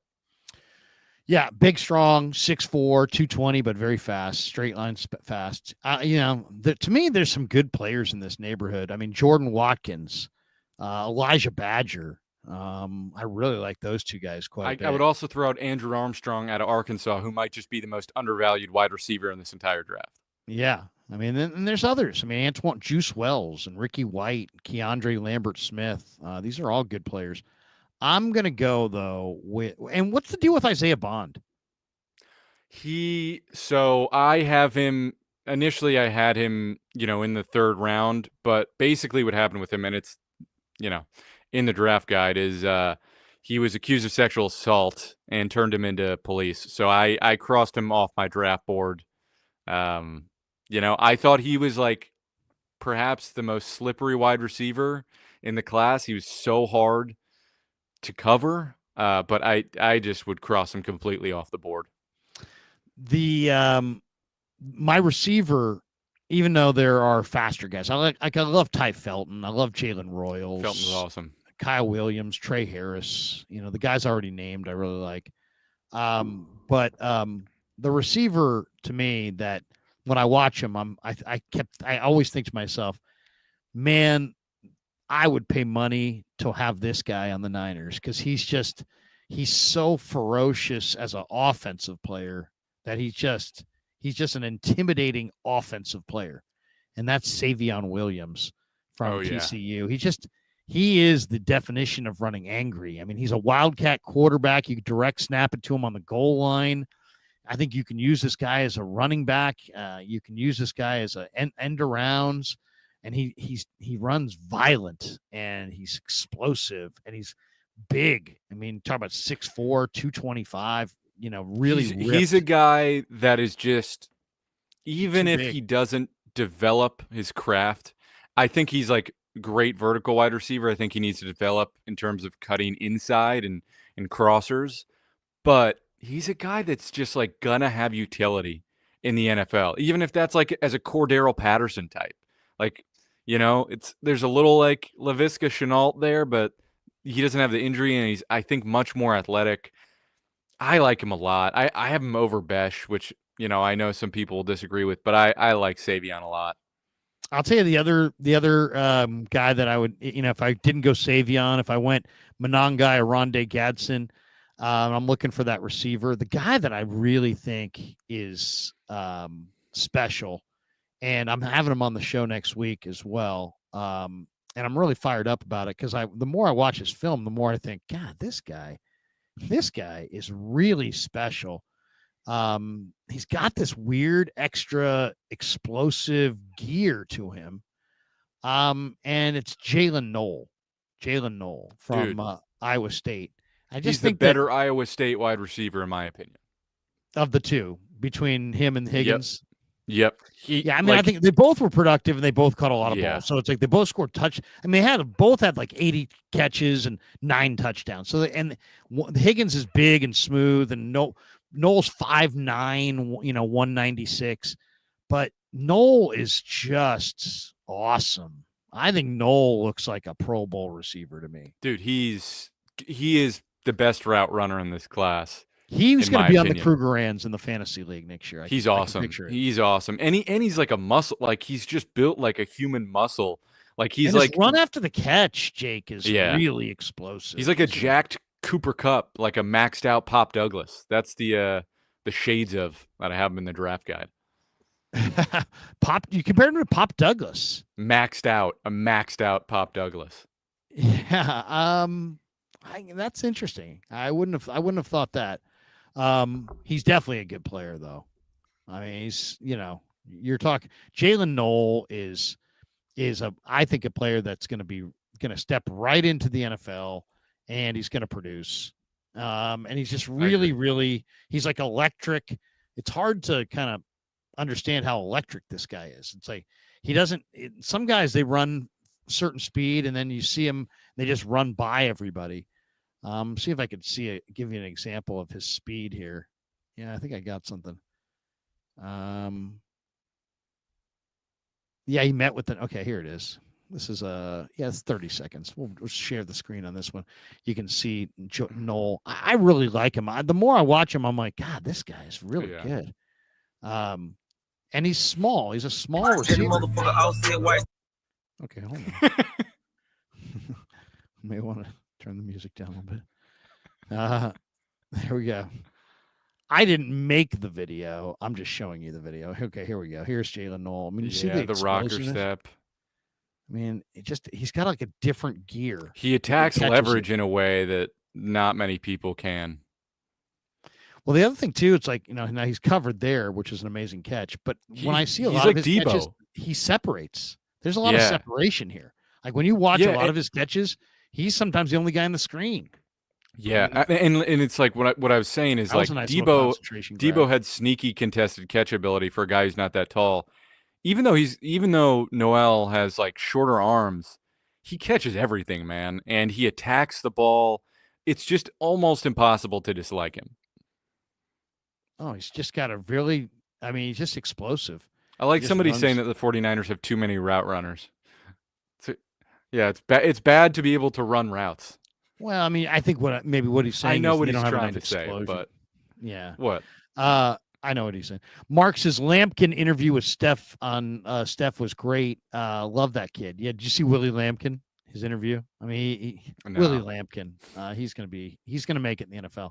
AJ, maybe a big time trade on draft day. What do you think, Jake? Is there a big time trade coming from the Niners on draft day? It's seeming pretty slow, man. It's seeming like no one wants to trade up, and no one really wants to make the move to get up there. So I could see them trading down a few spots, maybe with Miami at 13, but these teams aren't wanting to move from their spots. It's just that kind of draft. Although I do Well, think there's a steep drop off by pick like 15. Gets pretty. There's a drop off there, so I could see it. right now, there's no urgency, but there's a couple things that create urgency. Believe it or not, the clock ticking creates urgency, and also seeing players come off the board creates urgency. Um, since the draft comes after free agency, there's not, you got to get it done. Whatever, you got to go get your guys. You got to be aggressive. You can't just sit back and wait and hope they'll fall to you. So some teams will be more aggressive, in trying to trade up. The other question is, what do people trade up for? Well, they typically trade up for quarterbacks. I don't think the quarterbacks after Cam Ward deserve to go in the top dozen. I think they should probably go in the 20s, all of them. But doesn't mean they will. Doesn't mean they will. I think Shador's going to go higher. Dart, I think, is going to go higher. But you know what I mean? Yeah. They could go. All those guys should be in the bottom half of the first round if they're in the first round at all. But you never know. Somebody may panic. I could see it for somebody fall trading up. Guys fall in love. I could see somebody trading up for Jalen Walker, Shamar Stewart, maybe Michael, or an offensive tackle. Like somebody's obsessed with Kelvin Banks, who I'm not personally as high on. But I get it. Brugler thinks he's a guard.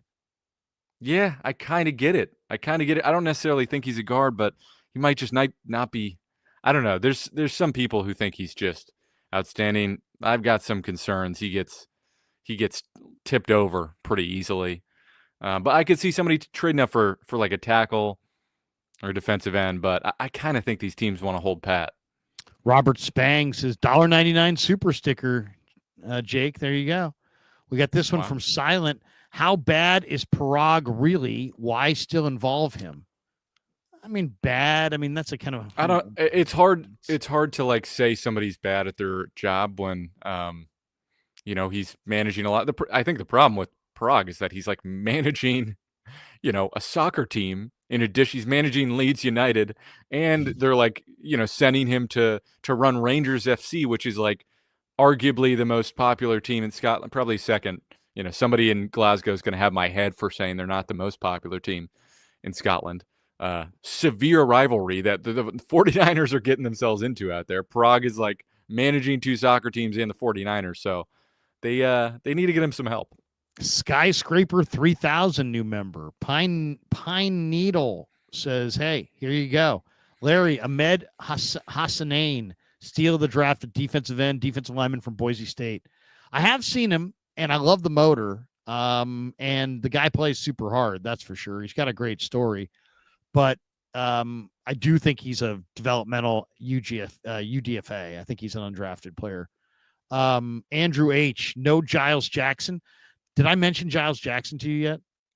So at the Niner local pro day in Santa Clara, there's a, you know me. I know I go down there. I probably know 15, 20 players. And then there's another 40 or 50 players that maybe I don't know anything about. And the way you get invited to the local pro day is either if you played locally in college or high school. Well, this kid played at Freedom High School in Antioch, and he went to UW. And he's a wide receiver. He's a slot wide receiver, Jake. 5'9" wide receiver. If you look him up, his game log, guy had like 100+ yards and 4 touchdowns in the bowl game. He had 100+ yards in the Apple Cup. I called Dave Softy Mahler. He said, Krug, he's a legit 4.3 guy. He ran 4.45 at the pro day, but at the Niner local pro day, I mean, they did the exact same drills that they always do, that the Niner players do in training camp for receivers. That little zigzag drill where they catch the ball and sprint through everything. And this guy was running this drill as good or better than Debo or Ayuk or any of the Niner receivers ran the drill in season. It's not that hard to do better than Debo. But I'm just saying, as far as crisp and powerful and stop and start and lots of effort and explosive movement, and you could see, and he's small. He's a smallish receiver, but this guy's got the juice. Absolutely got the juice. And his name, it's a great name too, Giles Jackson. Anyway, remember that name when they're putting together the undrafted free agent list. I could see Giles Jackson going undrafted, and I could definitely see him being a Niner. That being said, Jake, if I said that to you, you got to wager everything you have on one prospect becoming a 49er, either in the draft, in any round, or after the draft. Ooh. Who would you wager on? That's a tough question. Well, my head was going to you go. My head was first thoughts is first round picks, but then you're like, wait a second, I can think of just guys who might be good fits after the draft. That's probably easier to marry. Yeah, my head was first going to the guaranteed bust that we were thinking about earlier. I would say, man, I'm still going Peebles. Like my heart just says like that's what they look for, and I would say Oladejo. If he doesn't go to the Rams, he feels very Ramsey. I feel like the Rams are just gotta love him and swoop on him. I could really see him going to the Niners too. I've been on him for a while, and I think in like pick 100 around there, if he's still there, maybe pick 75 if they have to go earlier. Yeah, I could see him. I would be shocked if he's there at 100, but yeah. Yeah. You know, I like that one. I would say Oladejo, and I would probably come back with maybe Teddy Buchanan, something like that. Yeah, that's a good one. I love Buchanan. I think he's good. I could even see Jackson Slater. Kobe Bryant could he'd be a great fit. Because if they wait on corner, if their guys aren't there at 43 and it lingers, pick 100, pick 113. You talk about a guy who like you could pair with Renardo Green, and you talk about Renardo Green and Diamador Lenore and Kobe Bryant and guys who are not that large but pack a punch way above their weight, and they're really feisty and can play some man and get in there. That's a nice young corner group. Yes, no question about That'll that. be my answer. These are good topics, good answers. A couple more before we get out of here, and we are an hour and 30 minutes into our live stream, and thanks to the 2,055 people that are hanging out, watching. We appreciate every single one of you. If everybody could hit like and subscribe on both channels, that would be awesome. awesome. The draft guide. And $4.99 for Jake and Dieter's draft guide. This is a list. I'm going to read you the list, and then you tell me what list it is. Ricky Pearsall, Trey Lance, Brandon Ayuk, Javon Kinlaw, Nick Bosa, Mike McGlinchey, Reuben Foster, Solomon Thomas. Is that 49ers top 40 picks? 49ers first-round picks of this regime. Right. Solomon Thomas, bust. Reuben Foster, bust. Mike McGlinchey, I don't know, in between. Nick Bosa, star. Kinlaw, in between. Yeah. Ayuk, border star. Lance, bust. Pearsall, in between. So you got 3 in-between players, 1 TBD on Pearsall, and 1, 2, 3 busts, and 2 stars. How do you feel about John Lynch and Kyle Shanahan and what they've done in round 1? I think they're lucky they found Brock Purdy, or John Lynch would not have a job currently. And I'm not saying I wish for that to happen. I'm saying that's the reality of the situation, because you do not get away with whiffing on Trey Lance like they did. You just don't get away with it. And they just got extremely, extremely lucky that they found Brock Purdy. And they're betting everything on nailing this draft and next year's draft. So, fellas, good luck. Good luck. It's not the easiest draft in the world, this one.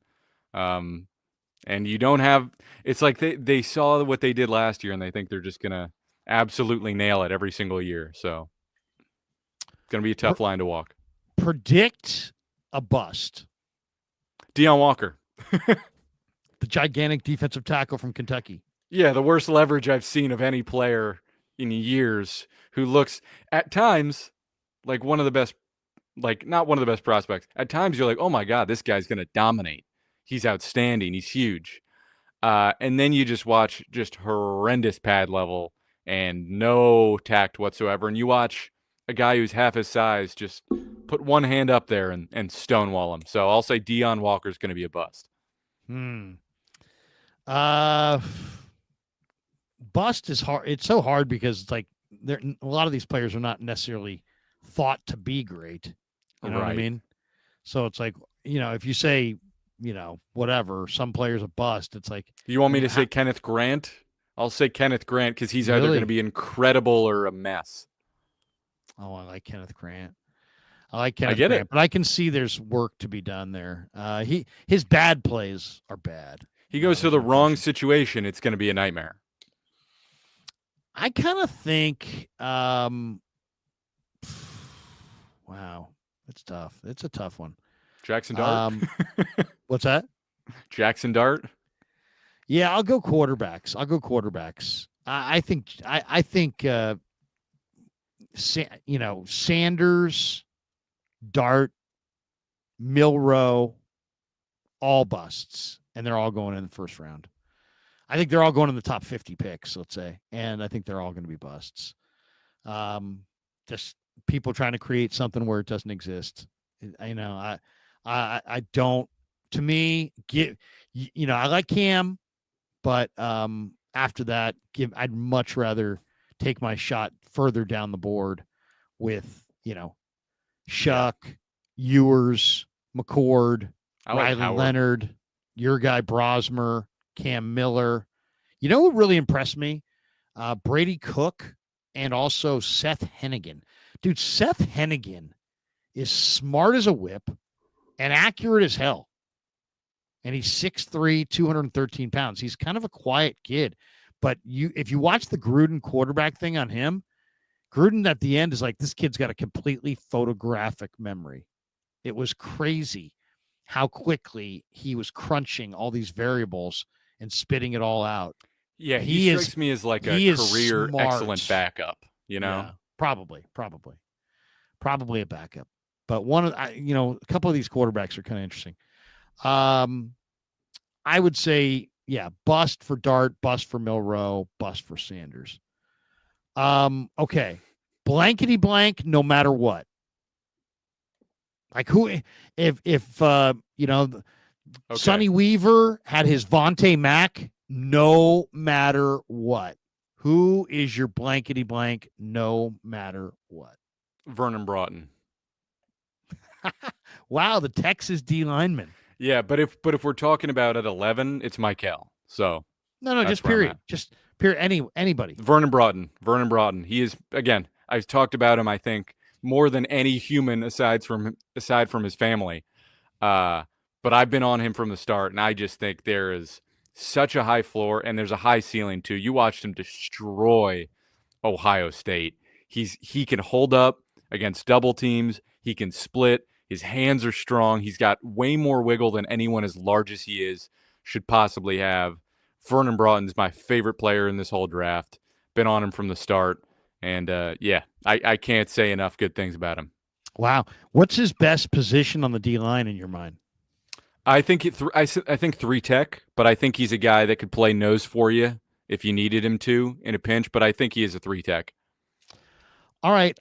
Mine is Riley Leonard from Notre Dame. Riley Leonard, no matter what, man. I'm a believer, man. 6'4", 220, Duke transfer from Fairhope, Alabama, 9.5-inch hands, 1-year starter at Notre Dame, dual threat quarterback, very athletic, highlight reel dunker in high school hoops. Great high school basketball. He, like Joe Montana, he was a great high school basketball player. Ran Notre Dame, run heavy scheme. He's going to make an awesome fullback. Transferred to Notre Dame and led them to a national. I mean, put Duke on the map. I mean, let's be honest. Then transferred to Notre Dame and led them to the national championship game, despite the fact like 7 of their best guys sat out. He's one of 6 FBS quarterbacks to surpass 900 rushing yards in a season. He set Notre Dame's single-season rushing record for touchdowns with 17. The guy can run. The guy can scramble. He's got a quality arm. He can absolutely rip the ball to the sideline.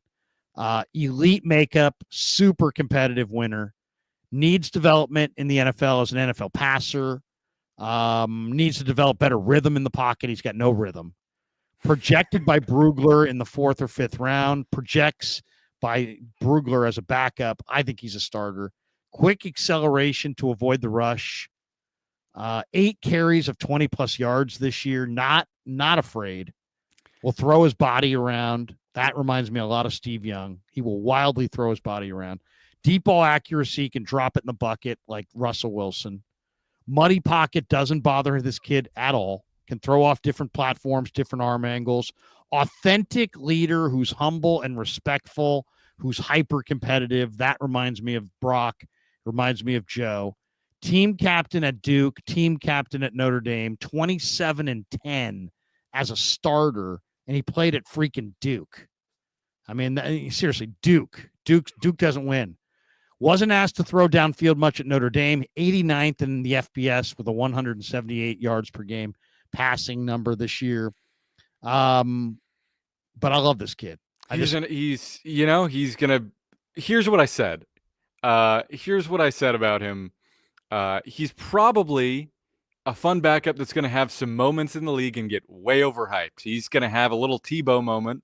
And I think it's going to be really fun for everybody, and then it's going to fizzle out. That's what I think Riley Leonard's going to do in the league. He needs coaching. He doesn't throw with tip-top anticipation. He bails from the pocket too quickly. There are durability concerns. Well, he's not a great quarterback, but you know what? He did great things. He ran the ball. He ran it really well. But I mean, this is a guy who actually showed he could rip it in Mobile. He also was the MVP. He was the MVP of the 22 bowl game. He was the MVP this year of the Sugar Bowl. He was the MVP of the Orange Bowl. He went 22 of 31 for 255 in the Natty, including 17 runs for 40 yards and a touchdown. He plays big in big games. This is what Gruden said about him. Smart as hell, loves football, winner, competitor, has a presence, quick learner, upbeat, positive, passionate about football. I love this kid. This kid is going to, at the worst, he's going to be a high-level backup at the worst. I do. I think the worst is a lot worse than that. But listen, I think he's like Taysom Hill. I think he's like a Taysom Hill. Yeah, right. But he's not a good quarterback. He can't really play quarterback. But you really think Riley Leonard's not as good a? You think he's a Taysom Hill quarterback? Taysom Hill. If I was gonna, I think he has. I don't know, man. I don't know. We'll see. Yeah, we'll see. I mean, I really like him. I got the conviction. I don't dislike him, but I don't think he's a good quarterback prospect. No, I hear you. And there's a lot of people that agree with you. All right. We're also brought to you by LearnKey. I want to get this out there before we get out of here. Great news for Krug Show subscribers. Our sponsor, LearnKey, is offering a free cybersecurity course valued at $99. The course is titled Protecting Yourself and Your Organization. It's a 1-hour-long course, and it gives you essential tips to keep you and your company safe online.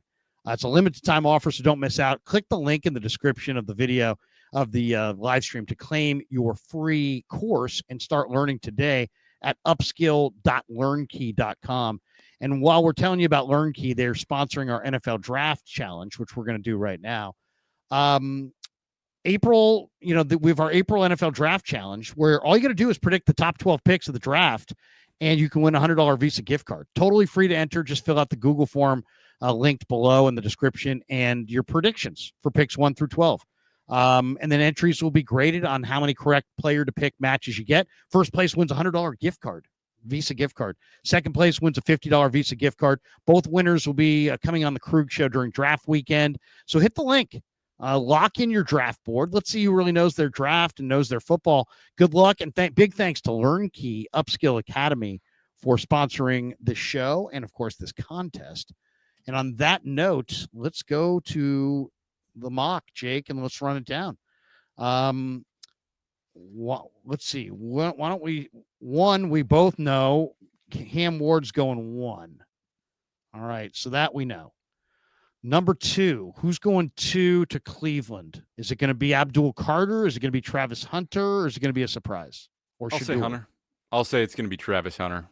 I agree. Travis Hunter, 2. So we got 1 for sure, Cam Ward, 2, Travis Hunter. 3rd pick overall, New York Giants. What do you think? Ugh, They want to trade bad. no one wants to trade with them. Yeah. No one wants it. They won't take the quarterback, right? I don't think they will. It's like I Abdul don't think Carter's. Abdul Carter's the guy they need, but I don't either. I don't feel it in my bones.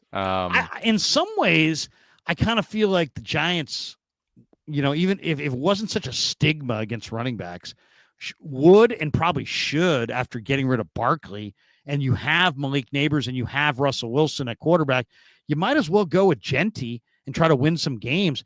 If Dable and Shane don't win some games, they're fired. So I would do anything that helps me win games. And to me, that's probably Genty. I could see that. It'd be really funny to do that after letting Saquon go, and then you draft a running back that high, to replace him. Otherwise, if you draft an offensive lineman or something like that, you're drafting for somebody else. You're going to be fired. They're going to lose a ton of games. I mean, they could go Mason Graham. I thought about that. That was kind of the name that popped Somebody in said my. the edge rushers could go really early. Yeah, like I could So see maybe them your guy taking Mattel. like Jalen Walker.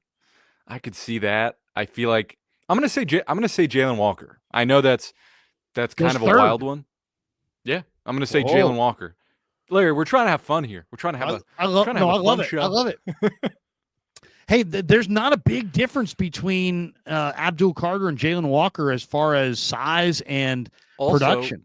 I think Walker's stronger, man. Like Abdul Carter can't set an edge. Like he's so slippery, but like, can he actually play defensive end and set an edge for you in the run game? He's no power to his game whatsoever.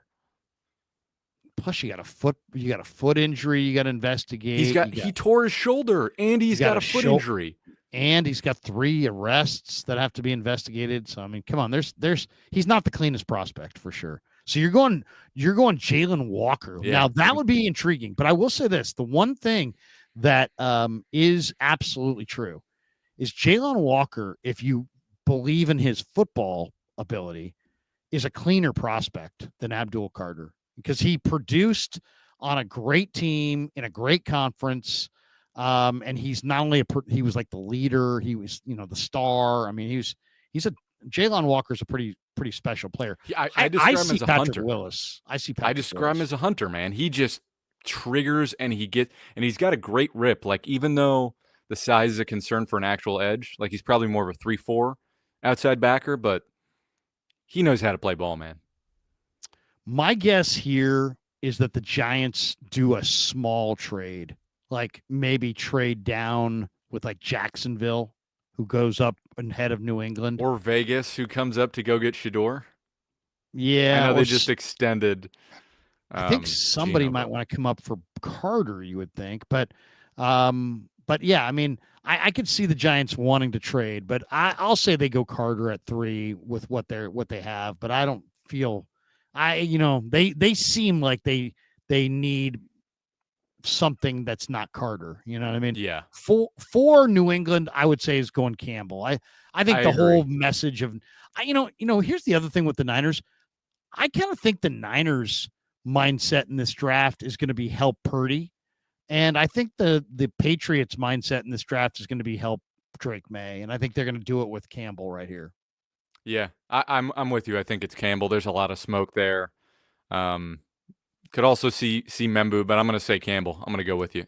Jacksonville at 5. Now this is interesting. This is James Gladstone, the new Jaguars GM who came over from the Rams. Does he build up the defensive line with Mason Graham? That seems like a pretty safe pick. I've also, Brugler says Jacksonville's going to go with Genty in front of the Raiders at 5. I will say this: if you want Genty, anybody who wants Genty is going to have to deal with the Jaguars at 5, because you probably got to get in front of the Raiders if you want Genty. So, I'll and the say reason I'll we say think, Mason Graham. yeah, I think Mason Graham makes sense. I think that makes sense. Raiders at 6. Do they go Genty? Do they go Tetaroa McMillan? Pete Carroll's a defensive guy. I'm gonna say Carter. Yeah, you got him going Abdul Carter, huh? Yep. That would be an amazing get. I'll say they go Genty here. Because I don't have Genty going yet. Wait, didn't I? Right, yeah, let's see. Okay, so now we are at 9 or 7, I should say. 7, yeah. Jets at 7. And I think it's either going to be Membu or it could be Shador. It could be Tyler Warren. I'll say Membu. I don't know. I mean, to me, it's Tyler Warren or Membu, and it's probably Membu opposite Fashanu. That would be my guess. They're just I'm gonna say Membu. It's just like he's such a freak athlete. He's gonna be effective, even if he ends up playing guard. Like it's hard to see that not going well. Yeah, Membu I think is a good fit for the Jets. So now we're at 8, and there's a lot of talk. Dan Morgan says he's willing to trade back. I could see Mikael Williams going here. I could see Shamar There's Stewart been a lot of here. smoke there. I could see Jihad Campbell going here. Dan Morgan was a linebacker. It's tough. A lot of people thought Jalen Walker would go here, but you've got Jalen Walker gone. I'll say Jalen Walker goes here. I'm going to say Mikael Williams. I'm going to say Mikael Williams goes 8 to Carolina. I could picture either of those guys there. 9 with the Saints. Who do you think the Saints go with at 9? This is one of the weirder picks. I don't want to pick Shador. I'm going to say Jahdae Barron. I think that's a guy that New Orleans would love. I'm going to say Jahdae Barron at number 9 to New Orleans. That feels very New Orleans-y, just a guy who's like a ball hawk dog who plays well on defense. I'm going to say Jahdae Barron. I'm going to go Josh Simmons. I think after losing the offensive lineman, they either need the quarterback here. I think they need to get a new quarterback, but I also think they need to get a better offensive line to protect their quarterback. I think they go for the offensive lineman here and then try to get back in the first and see if they can get a Jackson Dart either in top of round 2 or at the end of round 1. So, or even Milrow. I could see them go quarterback a little bit later on, but they'll go value here, especially with Simmons on the board. I think a lot of people feel like Simmons should have been a top 5 pick, and then just wasn't because of the injury. And a lot of people think Simmons is the best tackle. You know what I mean? So there's that too. Okay, so now you got the Bears at 10. What do you think the Bears do? The Bears rebuilt. The thing is, a lot of people would say, "Oh, the Bears could go offensive line with Banks," but Bears already have 3 brand new starters on the offensive line. They have 4 new starters on the offensive line. Do they go Tetaroa McMillan? Do they go Tyler Warren? Yeah, Colston Loveland. I'm gonna say. Do you go runner here? Do you go Marion Hampton? I know there's a lot of talk the Bears really badly want Genty and would want to trade up. If they can't get Genty, a lot of people really think Hampton's a tremendous player. He's 6 feet. He's 220. He had a 1,600-yard season this year. Ran for 15 touchdowns and almost 6 yards a pop. It feels like they've got a questionable process going on in general. I'll give them Tyler Warren. I'll let them have Tyler Warren at 10 and they can parade him around or Genty, but I kind of feel like Genty's going to be back half of the first round, man. So here we are at 11. And I'm saying, I'm looking at the mock draft they're all gone in front of the Niners. The only guy that's in the mock is Shador. We had Shador because you had Mikael going. He's in this mock's going 15. You had him going earlier. So what do the Niners do at 11 in this scenario? They're looking at a board that has Will Johnson, Tetaroa McMillan, Kelvin Banks, Colston Loveland, Jihad Campbell, Shamar Stewart, Mike Green, Gray Zabel, Hampton, Nolan, Jahdae Barron, Malachi Starks, Nick Emanwari, Tyler Booker. So This one is going to depend on how the interviews went. If the interviews went okay, I would say it's going to be Walter Nolan. If the interviews did not go well, or they do have these like red flags that other people, have pointed out, maybe it's Derek Harmon. Like I could really see them doing that. I don't feel like Will Johnson necessarily fits. Again, the dark horses I would say would be Josh Simmons and Luther Burden. Those would be the other two. They don't go defensive tackle. I could like low-key see Luther Burden being their number 11 pick.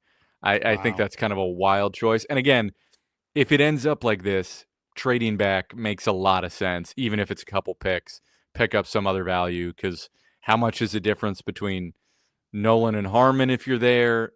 If you want a corner, definitely trade back. If you want a receiver, definitely trade back. So I think it's a clear trade back spot if, Walker, Carter, Michael are off the board. Because Mike Green, I have him crossed off on my list. So if they're standing pat, I'd say Walter Nolan if they're not worried about the off-field stuff. Otherwise, Derek Harmon, which, don't feel exquisite about, but that's what I'm going to predict. Two last questions and then one observation. Matt Barrows, in his latest article in The Athletic, said that don't expect the Niners to go with Mike Green or James Pierce at number 11 because of character concerns. Well, James Pierce is also I can't start on James Pierce. I am not a fan at all. He's super athletic. I mean, he's an amazing mover at 245 pounds. I thought his 40 at that size was really unique. I mean, he runs fast. He's an amazing athlete, and he was productive. I mean, let's be honest. He got a lot of sacks in not that many snaps. He had a bunch of sacks. I mean, didn't he? I see him get stoned a lot, but is that after the game or before the game? The 38 tackles, 7.5 sacks, 1 pass defense, 1 forced fumble. I am not impressed with his tape. Yeah, it's funny though, because like if you said what's the ideal scheme for the way he looks, I'd say the wide 9. Absolutely, because he's a wide 9. He needs more room, because if you can get more room to operate, he can do a little shimmy and get by you, and he's going to have some impressive sacks. But like if you look at his sacks, he almost never gets the sack when he has to really work for it and bang heads. He gets the sack when he like does a little shake and bake. He's like a shimmy, fast Leonard Floyd. And then exactly. And then beats the guy, and the guy whiffs altogether. Well, in the NFL, guess what? Offensive linemen whiff like once a game. They don't whiff a lot, or there's somebody else who's going to be in there. So if you're depending on just your movement ability to get offensive tackles to whiff on you, as opposed to fighting them with your hands, I don't know.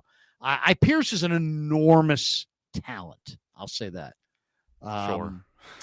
All right. So right here at the end, we're going with the player that you think is going to be absolutely great. If I said to you, like, the player that doesn't necessarily, good fit for the Niners or whatever, but you started watching this guy and you're like, oh my God, this guy's going to be great. And you're just absolutely enamored and think the guy's amazing. Trey Amos, cornerback. From Ole Miss, the corner. Out of Ole Miss. I am totally convicted that he's going to be a great player. Yeah. Swagger for days. For days. Smart as hell, understands where his leverage is, understands where his help is, like understands everything about the game, has the size to come downhill. He's a perfect cover 3 corner, but he can also play man, great range, pass breakups, can play on the ball. He's outstanding. For me, it's Tyler Booker, the guard for Bama. He's just 6'5", 330. The reports are that he is the leader. He just absolutely destroys people, buries them into the ground. I mean, he's just one of the most overpowering offensive linemen I've seen. I think he's going to be really, really good for like 10 years, 12 years. He's a guard, to me, he's a dominating inline left guard who's also a leader. He doesn't miss games. This guy, I love that. He's tough as hell. He set the tone. Supposedly when they lost to Vandy, he was the guy that kind of got everybody regrouped. The scouts say incredible things about him. Baldy says he thinks he's going to be one of the most dominant. He's one of the most dominant guards he's seen coming out in the draft in years. Baldy played guard. We'll see. His athleticism's a little worrying to me. I love him. But he had a faster 40 than Pooney. I know what you're saying. His lateral and his 3-cone and all those things were not very good. But he did have a faster 40 time than Dom Pooney. So whatever. Yeah, but it's more about lateral agility to me than 40 times. But I hear you. Listen, like I love him. I just think he goes for the kill too often. A lot of forward lean.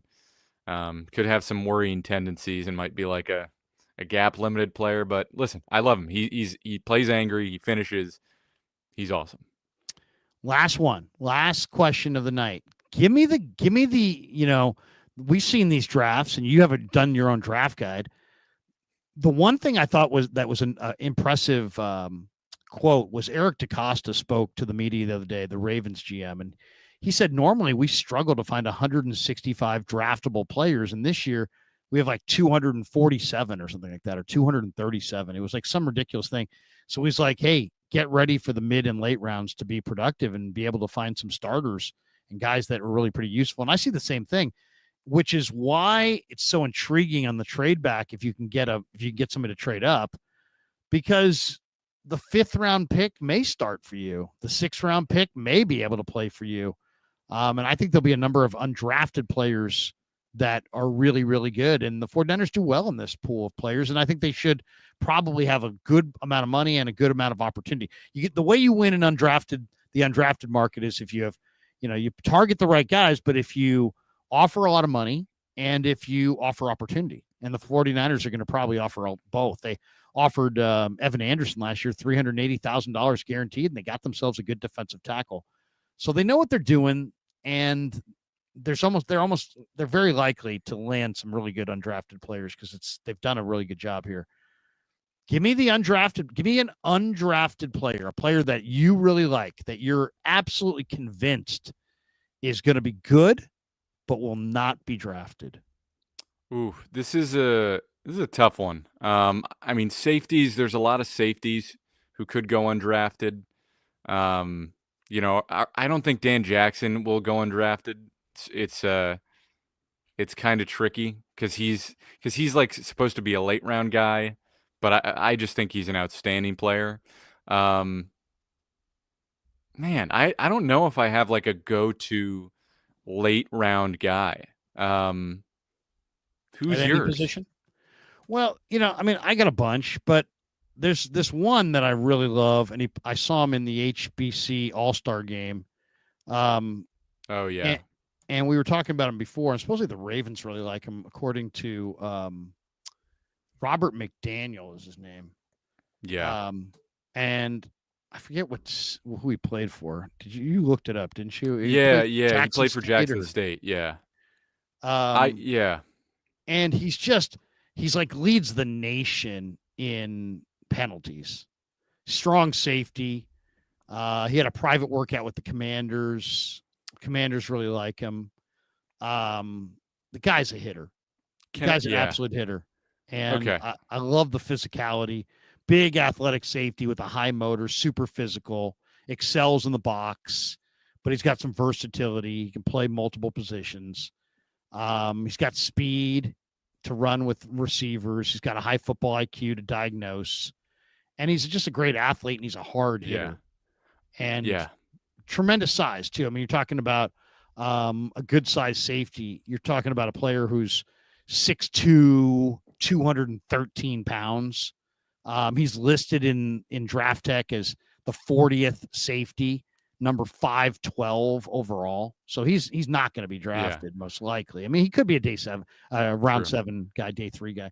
But Robert McDaniel is one of them for sure for me. Yeah. If listen, he might not be an undrafted free agent, but I'll say Kalem Mullings out of Michigan because he's not a good athlete, but he kind of does everything right.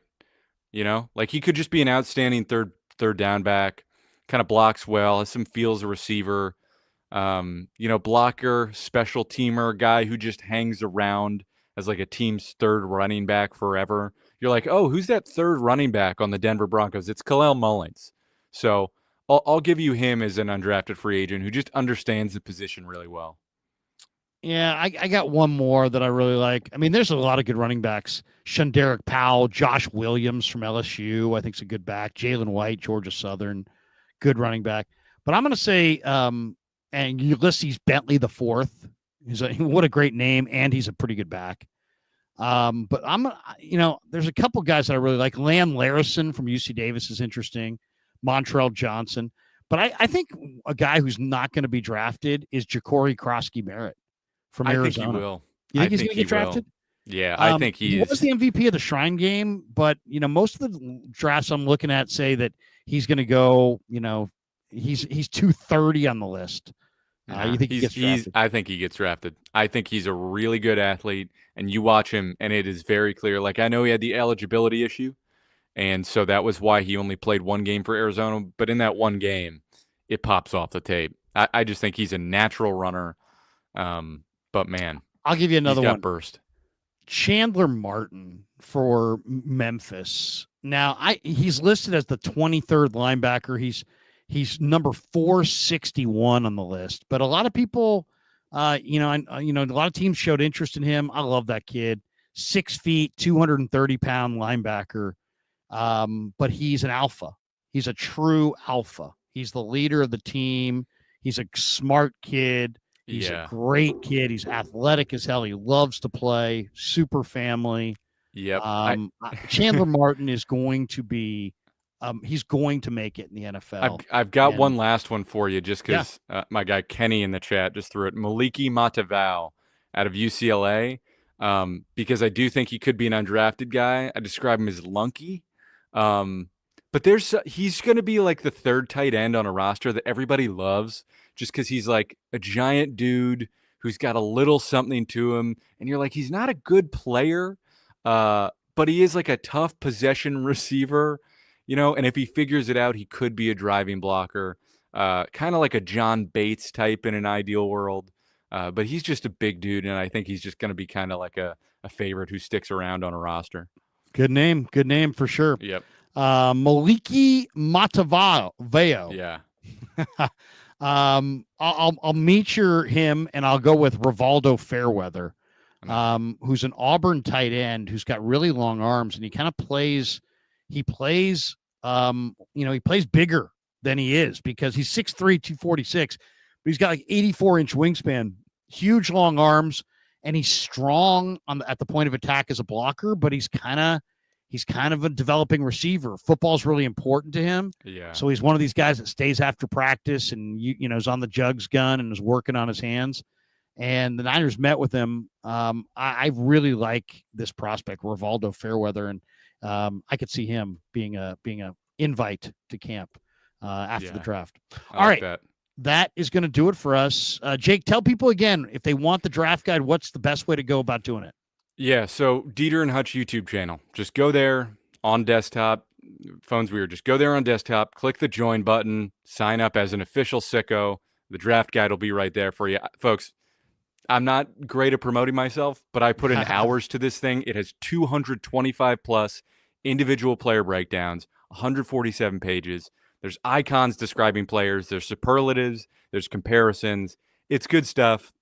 Support the channel if you liked any of this. I'd appreciate it. Dieter'd appreciate it. Worked hard on it. I think you'll like it, especially if you're a 49ers fan. We're coming from that viewpoint. So I appreciate it. Absolutely. Support Jake. Everybody hit like and subscribe over here and over there, and make sure you sign up and get his draft guide. Tomorrow on the Krug Show, 9 a.m., Damon Bruce will be in the house. We will stream tomorrow morning at 10:45. Chase Sr. will be in the house. Also tomorrow night, it's our Friday night show, 6:30, Bottom of the Pint with John Lund and I during the Giants-Angels game, and we'll see how many beers we can throw down during the Giants and Angels game. So there you go. That's going to do it for us. Thanks to Jake. Thanks to all of you. Thanks to Pig and a Pickle for being the title sponsor of the Krug Show. Thanks to Mancini's. The links are in the description below. Thanks to Sharp Corners, Sports Cards and Collectibles, Claw Daddy Arcades, And all the links are in the description below. Have a great night, everybody.